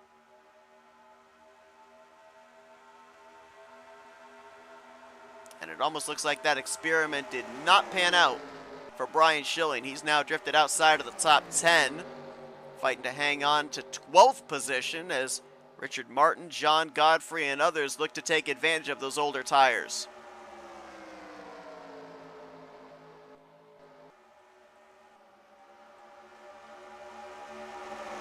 Another side-by-side battle here as you see Sean Prime work his way to the inside of Wesley, trying to put himself back in this conversation. And don't look now, but other guys like Metallic are working their way up near this top 5. We could have a good pack in our hands here in the late goings of this race.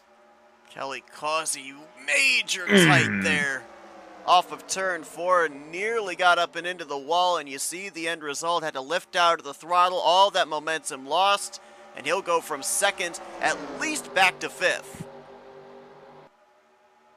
That right there is proof that you basically have to have a mistake-free race if you're going to be in the conversation for the win at the end of this thing, because that one little mistake there from Causey forced him to have to lift, and saw all those positions that he lost out on, and he's not even in the top 4 anymore. Still in the top 5, still in this lead pack here, so that was a chance to work his way back, but it was a setback that you don't need when you're getting closer to the late stages of this race.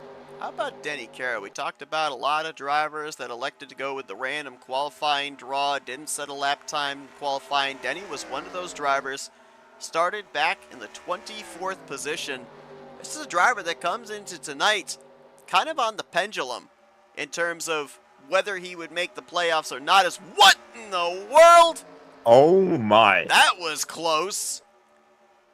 Jeremy Jeffries, I don't know if he was making a move or throwing a block or both. He nearly just went around off the nose of Grant Wesley.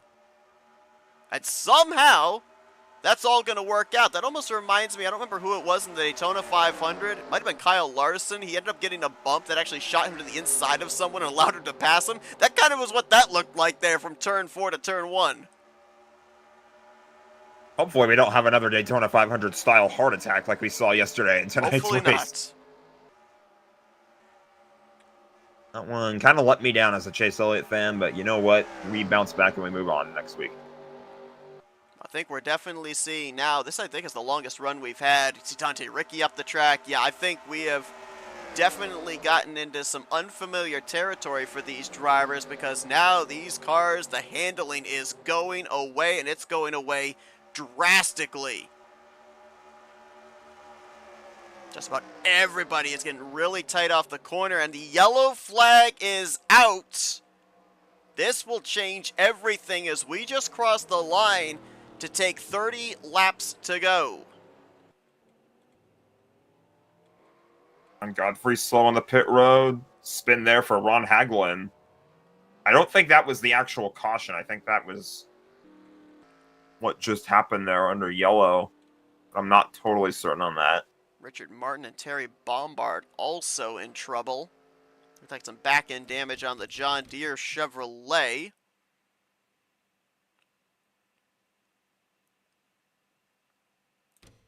I think we had a car go upside down. I think we did. This was 13th place on back. John Godfrey tight through the center. Ken Roberts gets into him, and there's that flip you were talking about. Double flip. Both Richard Martin and Ron Hagelin up and over.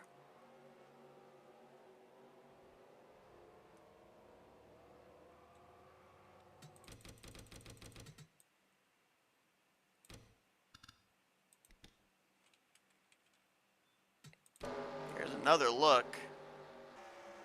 You just see the closing rate there. Yeah. Godfrey out of the throttle.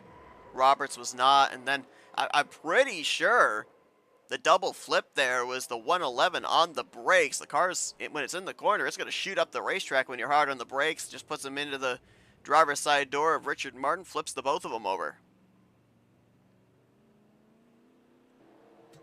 Both got in the same area of the wall at the same time as well.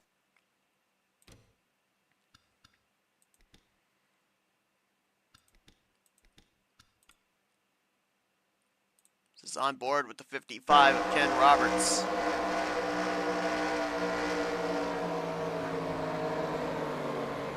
Yeah. He's rolling through the center. He's not even in the throttle, and even then the closing rate between him and the 711.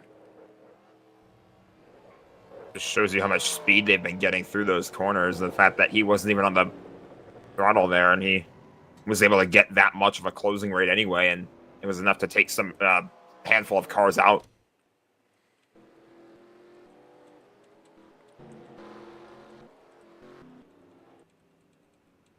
Everyone hit pit road. No surprise. This potentially could be the final stop of the night for these drivers, at least for the race leaders. We were about 30 laps out. I was wondering if these drivers were going to be able to make it the rest of the way without a pit stop. I almost wonder if we had trended green, if pit road was going to play a factor. We may now have completely eliminated that scenario here. But one thing I will say is if we go green to the finish, we saw just how much these drivers were struggling moments ago. We're going to be around that point once we get to the final 5 laps or so of this race. These drivers are going to have their hands full in the closing stages. Looks like we did not have any lap down cars here under this caution period, so everybody running will be on the lead lap. 21 drivers in total. 2 more drivers will be added to the did not finish list. John Godfrey and Ken Roberts. And we can now also add the Jimmy Spencer throwback of Billy Elliser, who'll finish in 21st. So 20 drivers will remain here for this upcoming restart. Looks like Grant Wesley is going to lock up the bonus point for most laps led. He'll get us back underway, leading his 58th lap of the night. And we are closing in on 25 laps to go. 27 to go officially here at the drop of the green flag for our 9th restart. Getting closer and closer to the end. At some point, maybe on this green flag run, if it stays green for long enough, you're going to see some possible moves of desperation as drivers are trying to work their way closer and closer to that race lead position, although good luck ripping it away from Grant Wesley. He's been near the front for basically this whole entire time. If not leading, he's been in second, third, battling as hard as he can. Trying to join Jeremy Jeffries as a multi-time winner this season. Jeremy's the only driver so far this season that's been to victory lane more than once. 4 other drivers have found victory circle, but only 1 win apiece for each, that being Grant Wesley, Jeff Supta, Greg Palmer, and most recently Bob Seminara. Battle gonna be for 5th. Again, remind you folks, tonight we're at the historic version of the Atlanta Motor Speedway. Tomorrow night we'll be at the current version, the Super Speedway version of Atlanta Super Speedway, as we will be heading back to iRacing. You'll see these RTG drivers in the ARCA cars as they will take to the 1.5 mile Super Speedway for what should be some high-speed action. Looking forward to that tomorrow night, 9 p.m. Eastern Standard Time. And then, of course, we'll be closing out the week in our simulcast with Tarnation TV on Thursday night, continuing the regular season. We are closing down the regular season, as a matter of fact, of the Talladega Challenge Series. Playoff spots are being claimed, still some spots open. Drivers trying to win their way in, trying to make their way in through consistency. And coming off an off week as well. They were off this past Thursday night with the duels at Daytona being run. So you gotta think that they are pretty antsy, pretty anxious to get back behind the wheel and go super speedway racing. That'll be at 9 p.m. Eastern this Thursday night on both Tarnation TV and FRN. I would sure as heck be itching to get back behind the wheel. You know, it kind of reminds me of watching football season and watching when my favorite team loses a game. I know I'm itching to see them back out there the next week, so I'm sure that those drivers after a week off are really eager to get back behind the wheel, and hopefully they got some good rest, because I'm sure that that next race this week is going to be quite a show. You did get back behind the wheel this past Friday night, as a matter of fact. I did. Want to thank Terry and Mitch Bombard, hosting the Amish Survivor Series here for RTG.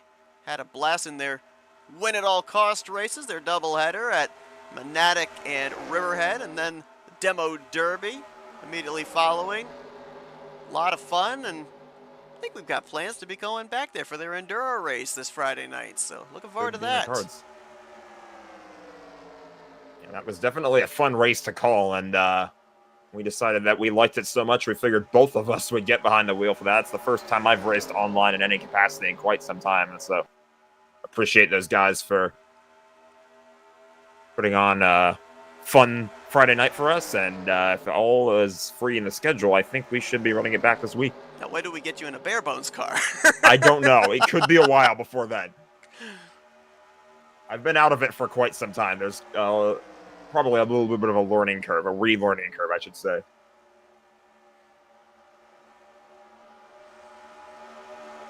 Boy, they're all wadded up on the bottom here. Nobody wanting to give up that inside line and get freight trained.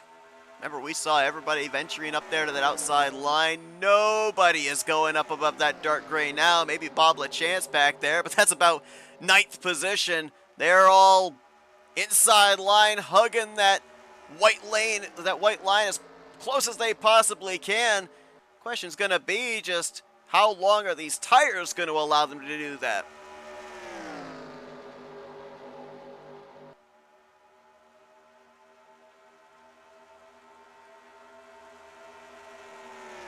Couple of good comeback runs here for some drivers that had some issues in the early going. Brian Lovell started this race on the front row. He kind of faded back. We saw him have that nice near miss on the back straightaway first half of this race. He's now back up into the top 5 and 4th. And Jim Gloud had some connection issues earlier on in this race. Actually had to rely on a lucky dog to get back in the lead lap. nice job working his way back up just outside of the top 5 in P6.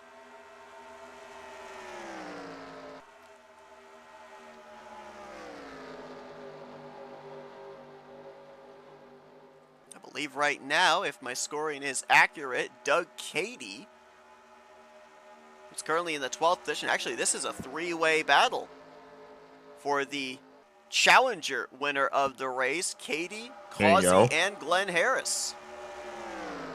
A little bit more of an incentive to finish even in front of the competitors here for these guys. Even if you're not going to win the race, you're going to win the challengers battle here. So hopefully Doug Cady is able to, or at least I should say, Doug Cady hopefully is hoping, if I can say the words, easy for me to say, he can finish ahead of this 3-car battle here and pick up a challenger win.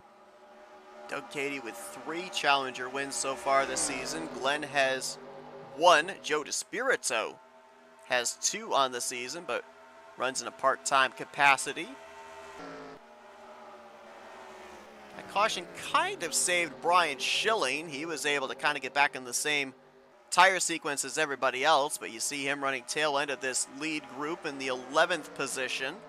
He had faded back, I think, as far as 15th or 16th prior to the yellow flag coming out, so a bit of a net gain there for driver number 4, as Grant Wesley hoping these are going to be the quickest 15 laps he can tick away, as he's got Denny Carroll, Josh Metallic, Jeremy Jeffries in the rearview mirror, and this battle for second place is going to be good for him, because every lap that they're side by side is one less lap he's going to have to worry about playing defense.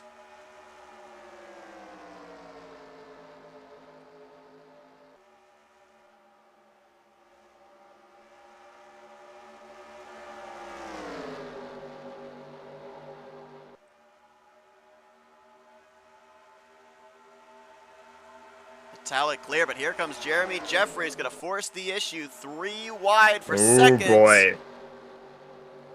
It's going to be tight coming off of turn 4. Metallic will be able to tuck down behind Jeremy. That gives enough room for Doug Cady to exit out of the corner. Metallic's actually going to lose a couple of spots in that exchange. And now Jeremy Jeffries looks to hunt down driver 88. These two came into tonight 2 points separation.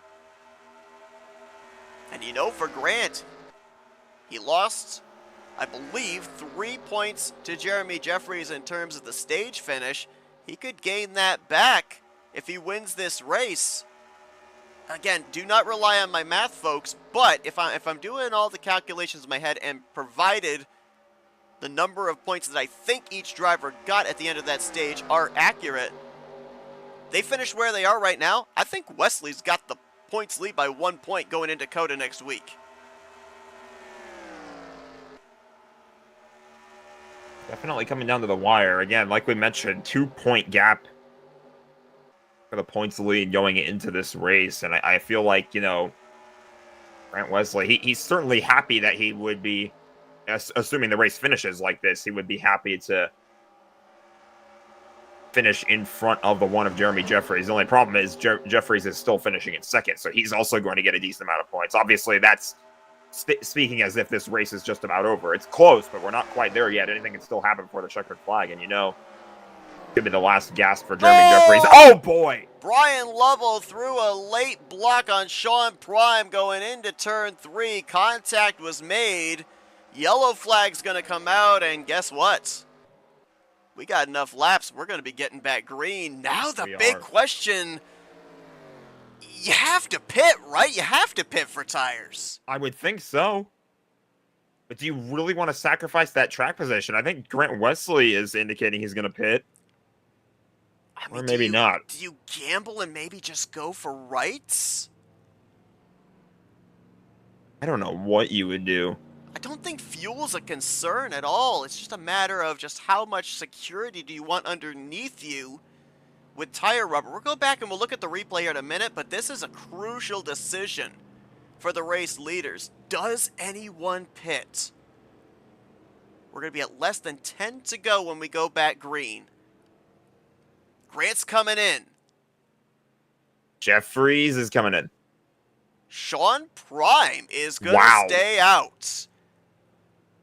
And he's Sean going to be, it Prime. looks like, the only one.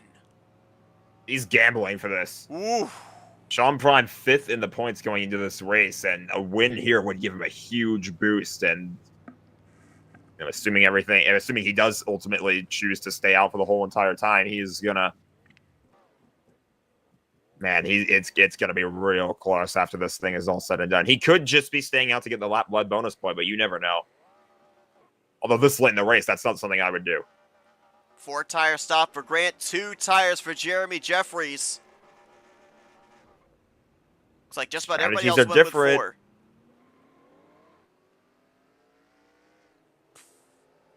So 1 driver, 2 drivers, add Cy Jones to staying out. No pitting at all. Jeremy Jeffries goes with 2. Everyone else is going to go with 4 tires, and we're probably going to be somewhere in the vicinity of, I'd say maybe 7 to go on this upcoming restart. Oh boy. I cannot wait. Oh, now I think Sean Prime is pitting. He's probably just getting that lead bonus point. Maybe not. Cut it back to life here real quick and see.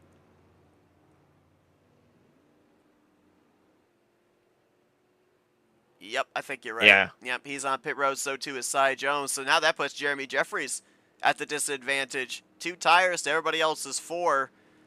Let's go back and take a look at what happened here. It's just a battle inside of the top 10 between Sean Prime and Brian Lovell. Oh, I'm almost wondering if that's why Sean stayed out. I'm wondering if maybe he took responsibility for this wreck. That would make sense. Yeah, let's see. Prime is right behind him, goes underneath. Not clear. I mean, he was there. Kind of got run out of room. But that's not the first time we've seen contact like that going into the corner. I'm a little bit disappointed that the game determined that was a yellow. I'm not going to lie. I feel like, if this was a decision that the AI wasn't responsible for, I feel like this would probably be enough to keep it green. But there's a car basically almost sideways right in the middle of the racing service. So it's the fact that he was able to keep it going that makes me not love the fact that that was a yellow flag. Yeah, I would have loved to have seen this thing finish green to the end from the point that we were at. That camera view, glad we went to the chopper cam. That was a little bit more cut and dry. Prime was not to the left rear of Brian Lovell by the time they entered into the corner.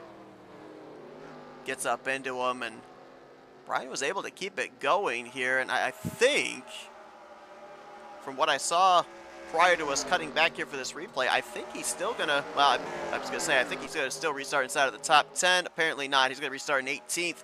We cut back just in time here for the restart. 7 laps to go. Can the 2 tires hang on for Jeremy Jeffries?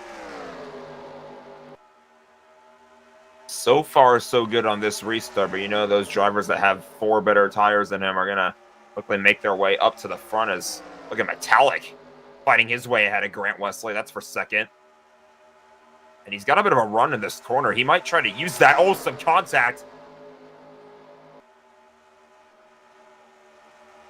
Oh, looking 3 here through 1 and 2.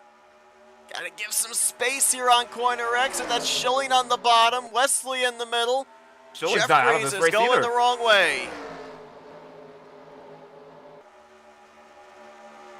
That's not what the points leader needed to have happen, but Grant Wesley, he's still in this battle for second. You talked about Ryan Schilling. He's working his way back up to the front. Well, maybe his gamble earlier on didn't work. Turns out it might. That late caution might have been exactly what he needed. This is what Brian Schilling does on Monday nights. Normally doesn't qualify, starts at the rear, and finds some type of a strategy to be up there at the end when it counts. 1 car to beat. And it's that throwback scheme of Josh Metallic, who this time by is going to hit the line for 4 laps to go. Can he hang on for his first win of the season? Big dive into turn 1 for Wesley for second.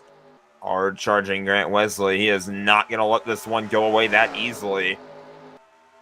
The thing is, as much as I'm sure he wants to play offense, as 84 car, Dante Rookie just went really low. I'm sure as much as he wants to play offense, if you're Grant Wesley, he's got to start thinking about defense. I think caution's out. It is indeed out. This will more than likely, I'd be surprised if it didn't, end the race under yellow. They hit the line for 3 to go. And barring any issues, Josh Metallic will be picking up his first win on the season. Wesley second, Schilling in third. And the two-tire gamble of Jeremy Jeffries, he'll kind of get bailed out with that caution coming out here. It looks like he may hang on for P8. I'm sure, though, in that scenario, he did not want to finish as low as P8 because now that is more than likely going to end up giving the points lead to Grant Wesley. Wesley's already got the bonus point for most laps led wrapped up tonight.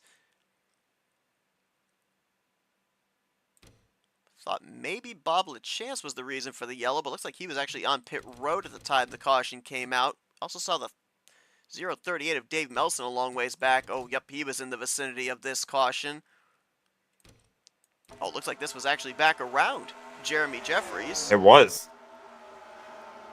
Nelson with a move to the inside of Hagelin. Hagelin looks like he was caught in the middle of a 3-wide sandwich there. Oh, wow.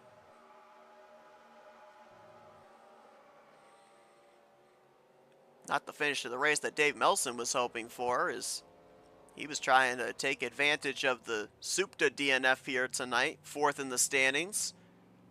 He was, I believe, 10th when they crossed the line the previous time by. Scoring currently shows him in 17th, so definitely going to lose some spots.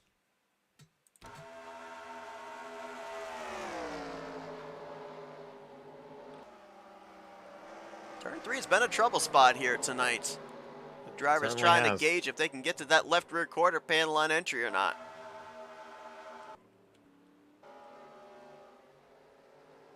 A break for Ron Hagelin as well, getting spun out in the middle of that. He was kind of near the front of the pack a few times today, but just didn't have enough to get the job done and gets spun out there at the end. Now, they're all doubled up, but I don't think we're getting back green here. This next time by is going to be the white flag. And it looks like Josh Metallic's just going to have to make one more lap under pacing here, and he will join Jeremy Jeffries, Grant Wesley, Bob Seminara, Greg Palmer, and Jeff Supta as a winner here in Season 67 of the Barebones Racing Series. Metallic, who started this race from the 8th position and is only going to lead 7 laps here tonight. But hey, you could lead 1 lap during the course of the evening as long as it's that all-important lap. And it will be interesting to find out here from him. He was 27th in points coming into tonight. Mentioned he's only made a third of the starts so far this season. There are 2 races left to go. Obviously, we'd have to work the calculators here, but with a victory, he would only then have to make his way into the top 20 in points by the end of the regular season when the checkered flag waves at Phoenix. Could this be the start of Metallic maybe getting into the chase via a wildcard spot? He's at least checked the first box, and that's win. Yeah, I'll be really curious to hear from him after the race. Does he plan on trying to make a handful more starts now that he knows he has this win? He would have to assume that he's in the conversation for one of the playoff spots here. So I'll have to wait and see if he actually does plan on running a few more races, or maybe a bit more than he originally planned to, now that he knows that he has this race win. Well, Josh Metallic gonna win at the historic Atlanta Motor Speedway. Puts Ford in victory lane, his first checkered flag of the season. And that beautiful IndyCar throwback. The celebration begins for driver number 39, his first win in his 3rd start here this season. It's like Doug Cady, well actually correction, no, Kelly Causey is going to get the challenger of the race as he'll bring it home in P6. A couple positions ahead of Doug Cady, who will be 9th. Cady, I believe, is going to take the points lead back from Glenn Harris, however. Harris will bring it home in 13th place, so the battle will still continue to be close between those two down the home stretch of this regular season.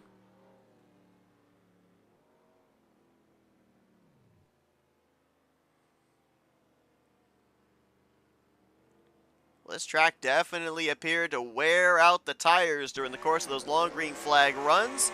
Don't have to worry about them now. Use them up as Josh Metallic begins to burn it down here on the front straightaway here at Atlanta.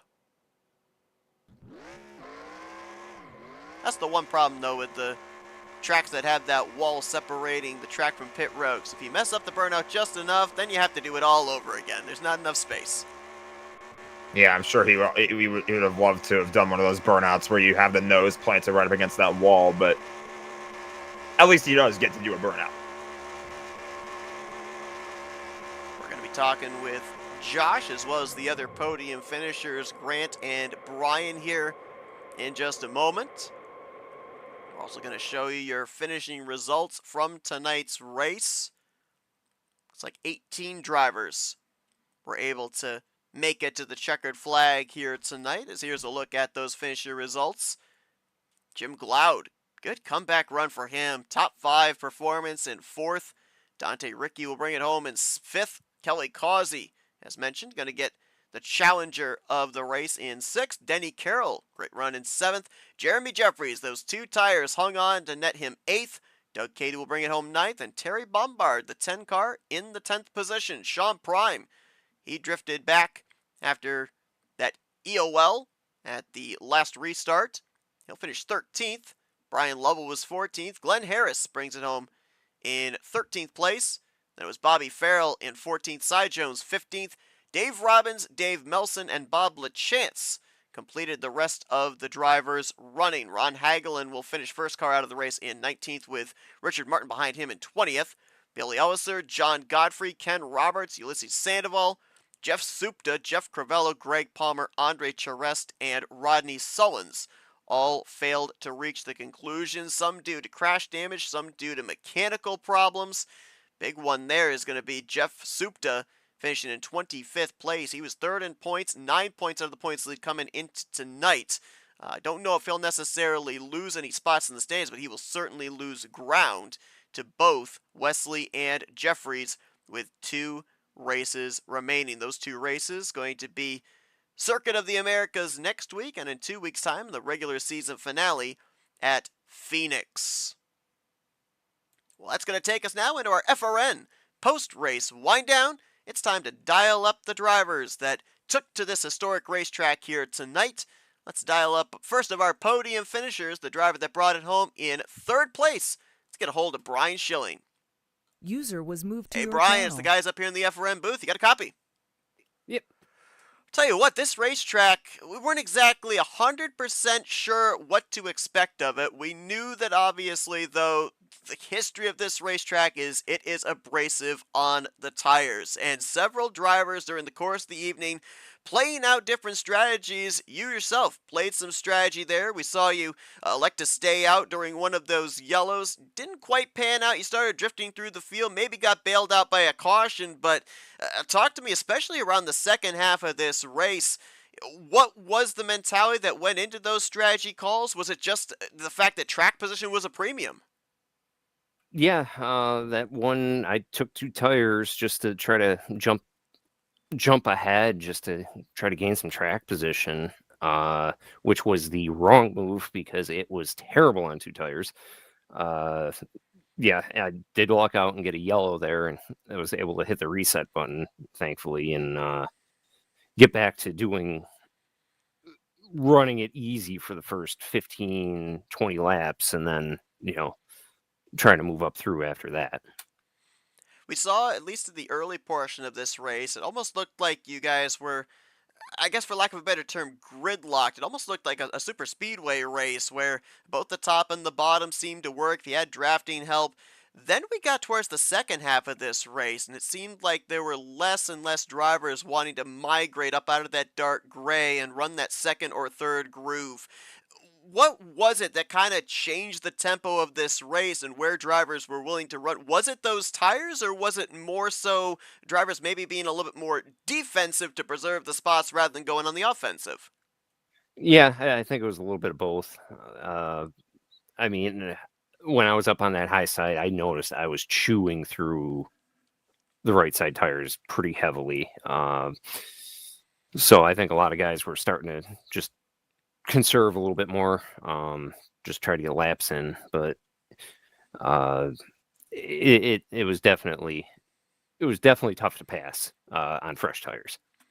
Well, coming into tonight, 3 races left in the regular season, 2 more stops before we put the chase field together. You came into tonight in that crucial 12th position in points. Bringing it home with a podium finish should give you some breathing room. How important was it here tonight to at least establish a little bit of momentum down this home stretch, make sure that you're not in any type of scenario where you fall below that cut line?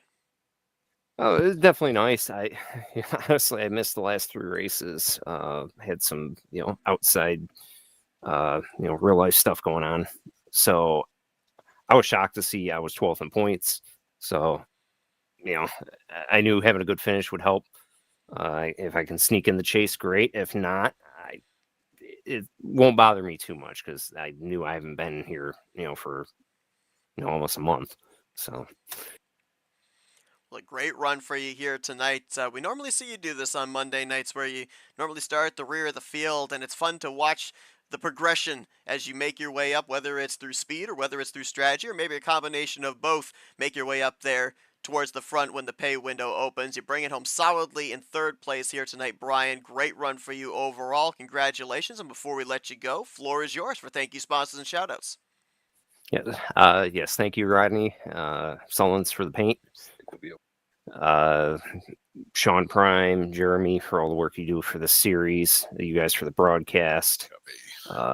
Just all the admins for all their hard work and dedication to this. I know I have not been here all that much lately, and I feel bad.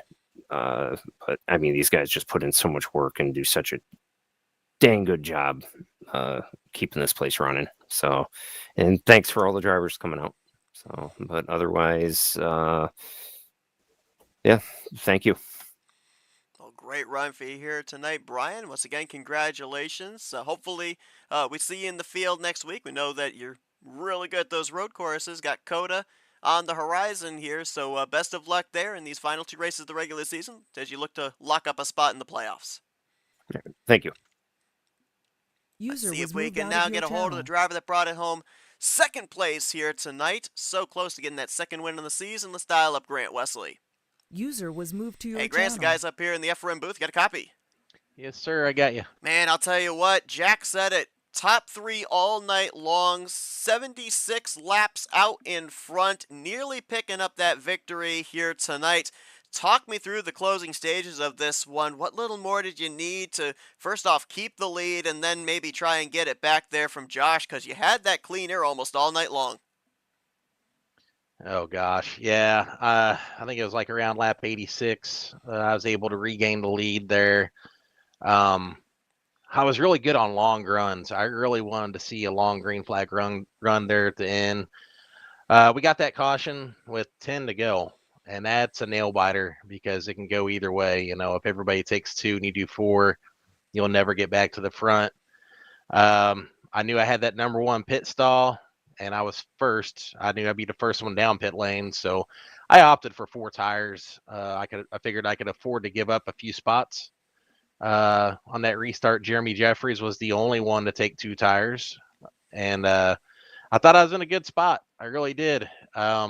Unfortunately, the inside lane is just so strong here. Even if you got 2 tires, you can definitely, especially through that first corner on a restart, it's just a shorter distance. So you just get that advantage, and it just let those other guys with 4 tires get underneath me, and it was going to be a freight train. And man, it was late in the race. Everybody's aggression was turned all the way up.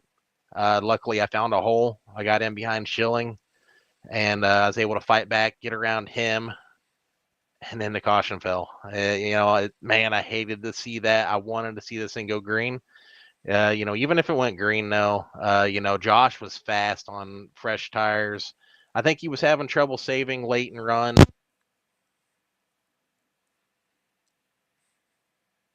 Sorry, guys, my mic am unplugged. But no, he was fast, and it was going to be a fight to the end. But I was definitely going to pour it to him and see what we could come out with. But yeah, congrats to Josh on the win. Yeah, I want to go back and elaborate a little bit more on that decision you had to make. Maybe the toughest spot to be in there, where you guys had been on a pretty lengthy green flag run. 10 laps to go. Jack and I were bouncing back and forth that you guys had to take tires, but was it going to be 2 or 4? A lot of times when we're at these racetracks, everybody's of the thought process, do the opposite of the leader, and you were that lead car. You opt to take 4. You were able to still keep track position, but the thing that I'm kind of wondering here is, was there any thought in your mind of maybe taking 2? Because we saw during the course of the night, whether it was where you guys were positioned on track, the decision to maybe stay out or to pit when we ended up coming to that halfway point when stage points are handed out. You and Jeremy had 2 points separating you coming into tonight. We saw the gamesmanship on track. Was there maybe a gamesmanship thought process there of, I'm going to do the same thing as the 1, or I'm going to do the opposite as the 1, or I've just got my strategy and whatever he does, he does? At this point in the season, I wasn't too concerned about that, especially since there's a reset coming up. I know if you're able to, nab another win, you'll get those bonus points going into the reset, and I know that that'll offset whatever the difference would be. So I wasn't that concerned about that. Obviously, it's no secret that me and Jeremy work together as teammates. Coming down for that last pit stop, he's like, man, I don't know what I'm going to do. I said, I know what I'm going to do, and I'm not saying. That's the way it works, man. Late in the race, we're teammates, but, the gloves come off. We both want these wins pretty bad. Couple of good tracks for you coming up here on the home stretch of the regular season. The road course of COTA next week. Phoenix to close out the season. Almost got that second victory here tonight. What's the confidence level that you'll get another one before we end up having that points reset you're talking about when the chase begins? It's pretty high. I think there's some pretty good tracks coming up the second half of the schedule for me. So, yeah, we're really optimistic. Well, Grant, a great run for you here tonight. Lap leader this evening, leading, I think if my math's correct, at least 2/3 of this race here tonight. Out in front, top 3 the entire evening. You bring it home second place. We already know that you're locked into the postseason, but just kind of building here in the regular season towards when those points are reformatted. Great performance overall tonight. I know you would have wanted that one position better, but we'll give you the opportunity here now for some thank you sponsors and shout-outs. Yeah, congratulations to Josh on the win. Credible mention to Jeff Supta. I know he ran strong tonight and he had an engine failure, and I know what it's like to be there, and it really stinks. So anyway, I'd like to thank Sean, Prime, Jeremy, Josh, Jason, Check, the lead group around here for keeping the lights on. Appreciate all that they do behind the scenes. The admins here on Monday, Jeremy and Sean once again. This is a great schedule they put together, and it's a great group of guys, and really enjoy coming out. FRN, thanks to you guys for taking time out for us, Jack and Seth.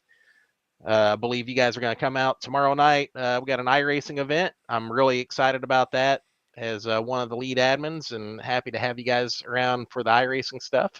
It's going to be Atlanta round 2. I thank my teammates with XFM and my friends and family for watching. Yeah, we're looking forward to stepping in a time machine from 1960s Atlanta to 2026 Atlanta tomorrow night with you and the iRacing gang. Great run for you here tonight. Best of luck the remainder of this regular season and preparations for the chase here on Monday nights. Actually, 2008 Atlanta. It's old school. Okay, so we're still in a time machine. I gotta reset the coordinates. Yep, super speedway this I time. wanted to get you all lined out for that, but yeah, thanks guys. There you go. It's Grant Wesley. He's second place here this evening from the Atlanta Motor Speedway. He is going to now take the points lead, indeed, going into COTA next week. He was -2 to Jeremy coming into tonight. He will be +3 as the new points leader with 2 races left to go. What are the playoff hopes for this driver? Well, he's got a 1 in the win column as he finds victory lane tonight. Let's dial up our winner from Atlanta, down in victory lane, Josh Metallic. User was moved to your Hey, channel. Josh, it's the guys up here in the FRM booth. You got a copy? I got you guys. Tell you what, pretty stalwart Ford Mustang here tonight, up inside of the top 5 pretty much the entire evening, and then out in front when it mattered the most. We saw a lot of drivers have to make a very crucial decision when that caution came out with 10 laps to go. You go with the 4 tires, you had the perfect lane to be able to get to the front and keep the race lead. We just talked moments ago with Grant, who said even if we'd run green to the end, he didn't think he had enough to be able to catch you. Have you the same mindset? Was there nobody getting by this 39 once you got that race lead? Grant's too modest. I think he was the guy to beat. Jeremy was the guy to beat. Prime was the guy to beat. I got right place, right time. There were a lot of guys that I think were better at saving tires. Luckily, it was a short run to the end. I got right behind the guy who chose 2 inside lane, which gets the better start. So it was all stuff that worked in my favor, avoiding wrecks, avoiding other people's mistakes. So a lot of luck involved, but yeah, I was gonna make it tough if he got there, and he probably would have. That last caution hadn't come out. Yeah, we saw you drivers have to fight different portions of the race, some short runs and then some rather lengthy runs as well. There was actually one point where we saw just about everybody was struggling to get the car to turn off of turn number 4. What was that like for the progression here? Because more often, whenever somebody puts Atlanta on the schedule, it's the quad oval. But now we're running this 1960s to late 1990s version, the oval version of Atlanta. How much more different of an animal is that? I love this track. I wish this was the track that NASCAR was racing at on Sunday. It's a great layout. You can see it's got multiple lanes. Some people are diving it in. Some are backing up the corners. So yeah, you could run it a lot of different ways. Some guys were really pushing for track position when others were just riding around saving tires in case we did get that long run. You never knew. I mean, we got a lot of yellows tonight, but usually here we get the long green flag runs, so you kind of have to be careful fighting for positions. Don't burn your stuff up too much too early. Now, obviously, we're in the home stretch of the regular season. A couple more races, and the playoff field is going to get put together. Coming in tonight, you'd made 2 previous starts in the last 6 races, but you've got the victory. Our scoring right now shows you 24th in the standings. You're only, I believe, a total of 16 points out of 20th place, and we know that if you're in the top 20 with a win, you get a wild card spot. With these 2 races left to go, is the goal now get up in that top 20, be able to get yourself a spot in the chase? Be nice. I never know from day to day if I'll be free to run or not. I think most this year is going to be that way. Eventually, it'll settle down. I can run more consistently Monday through Friday, but yeah, I didn't think I was gonna make it tonight until things kind of got cleared up, and I jumped on with 10 minutes till drivers meeting. So yeah, if I'm free, I'm here Monday, Wednesday, any night. So yeah, we'll see what happens. Kind of depends on stuff out of my control, work and all that stuff, but yeah, I'm gonna try to. Well, hey, a great win for you here tonight. 6th different driver to go to victory lane and able to be up there at the front when it mattered the most here tonight, this historic venue. Josh, we'll let you get back to your celebrating here in just a moment, but first, we'll give you the opportunity for some victory lane thank you sponsors and shoutouts. Well, thank you. Yeah, thanks to Sean Prime, Jeremy Jeffries, the Monday series, admitting that. All the guys are down there right now going through the incident reports. It's it's work, it's something we do for fun, and appreciate all the drivers that show up, but the admins that keep this stuff going, Sheck as well. Um, the drivers, like I said, it was pretty good turnout, and when the racing was green, it was good. We just had too many yellows, and it can be a challenge. You get more guys out there, and people get more aggressive trying to get decent track position. But yeah, thanks to you guys as well. We made you work overtime, obviously. Hate to do that, but can't wait to go back and watch it this next week. And yeah, thanks everyone for coming out and running. Well, a great run here tonight for you, Josh. You cap it off with a checkered flag here tonight at the Atlanta Motor Speedway. Congratulations once again. Hopefully work pans out for you and you're able to make those last 2 starts of this regular season, be able to fight for a championship in a couple of weeks' time. Sounds good. Thank you. That's Josh Metallic. He's your winner here tonight. User was From moved the out of your Atlanta channel. Motor Speedway, the historic Atlanta Motor Speedway Oval. Well, we mentioned it here tonight before we took the green flag, Jack. 29 drivers taking the green flag, so a big opportunity for some point shifts, whether positive or negative. The point standings are in. Again, tremendous credit to Jeremy Jeffries and the RTG admin team, making sure that we have these standings before we go off the air to let everybody know what the scenarios look like heading into the next week. Already mentioned about Grant taking the points lead from Jeremy Jeffries, but that might not necessarily be the main story in these final 2 races, because that cut line, 12th in the standings, oh boy, it's closed up a ton. We've got about, 20 points separating 6th to 14th, so there could be a lot of moving and shaking with 2 races left to go. Yes, Cy Jones right now holding down 12th place. Ron Hagelin's only 3 points behind him. Terry Bombard at 195. Barbie Farrell 193. Andre Charest 187. It is really, really close. A lot of drivers that are still very much in this chase conversation. It's going to be really interesting to see what happens over the course of these next few weeks. And a couple of tough tracks coming up here to close out the regular season as well. We've already documented next week's Circuit of the Americas. You know, all the road course drivers have that circuit on their calendars. And then we head to the desert where we'll duel it out for the regular season finale, as we'll be at Phoenix Raceway. So going to be some really, really tough tracks that drivers around that cut line are going to have to overcome to either move their way in or preserve their spot in the playoffs. Here tonight, I know that obviously Josh says a little too many cautions, but I'll tell you what, when we saw the long green flag runs and drivers really have to battle their race cars and battle the track, that was probably the most fun. I know it probably wasn't fun for them, but that just speaks to the character of this worn out track surface. It really does. I mean, that race was really enjoyable to watch, really enjoyable to call. I feel like one of them said that this was something that NASCAR should probably have considered doing in real life. Honestly, I agree with it. Turn Atlanta into a full oval again. It was really enjoyable to watch this thing. I feel like if they did that in real life, that would be something really entertaining to watch every year. Certainly would. Well, tonight's race was certainly entertaining for sure, as now drivers take one step closer to trying to lock themselves into this season's chase. Congratulations once again to Josh Metallic. He is your winner here tonight in the 7th race of season 67 of the Barebones Racing Series. Again, we've got a full week for you folks. Tomorrow night, we're coming back to this venue, but maybe a little more present day. We'll be in the mid to late 2000s version of the Atlanta Motor Speedway as iRacing makes its return to the Flatout Racing Network. We'll be covering the Rolling Thunder Gaming iRacing Series tomorrow evening from Hampton, Georgia. Be sure to join us for that one at 9 p.m. Eastern Standard Time. And then, of course, we're back at it on Thursday nights for the Talladega Challenge Series as their regular season is winding down and the playoffs are looming on the horizon. Myself, Blaine Donlin, going to be bringing you coverage of that one in the simulcast with Tar Nation TV and the Flatout Racing Network. That'll be Thursday night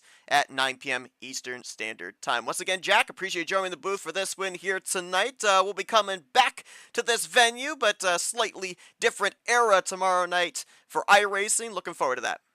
Absolutely. Looking forward to running it back tomorrow. Great race tonight as always. Shout out to RTG for putting on a good show for us. Absolutely. Thank you all for joining us for our coverage here tonight. Hope you all enjoyed it. One last time, congratulations to Josh Metallic, your winner here tonight from the Atlanta Motor Speedway. For Jack Mitchell, I'm Seth Cole. Thanks for joining us on this Monday evening, folks. We'll see you guys tomorrow night as you've been watching another broadcast courtesy of FRN, the Flatout Racing Network. This broadcast is the copyrighted work of Flatout Racing Network and may not be rebroadcast, retranslated, or used in any form without the express written consent of Flatout Racing Network and iRacing.com Motorsports Simulations. Flatout Racing Network would like to thank you for your support, and we hope you enjoyed tonight's broadcast.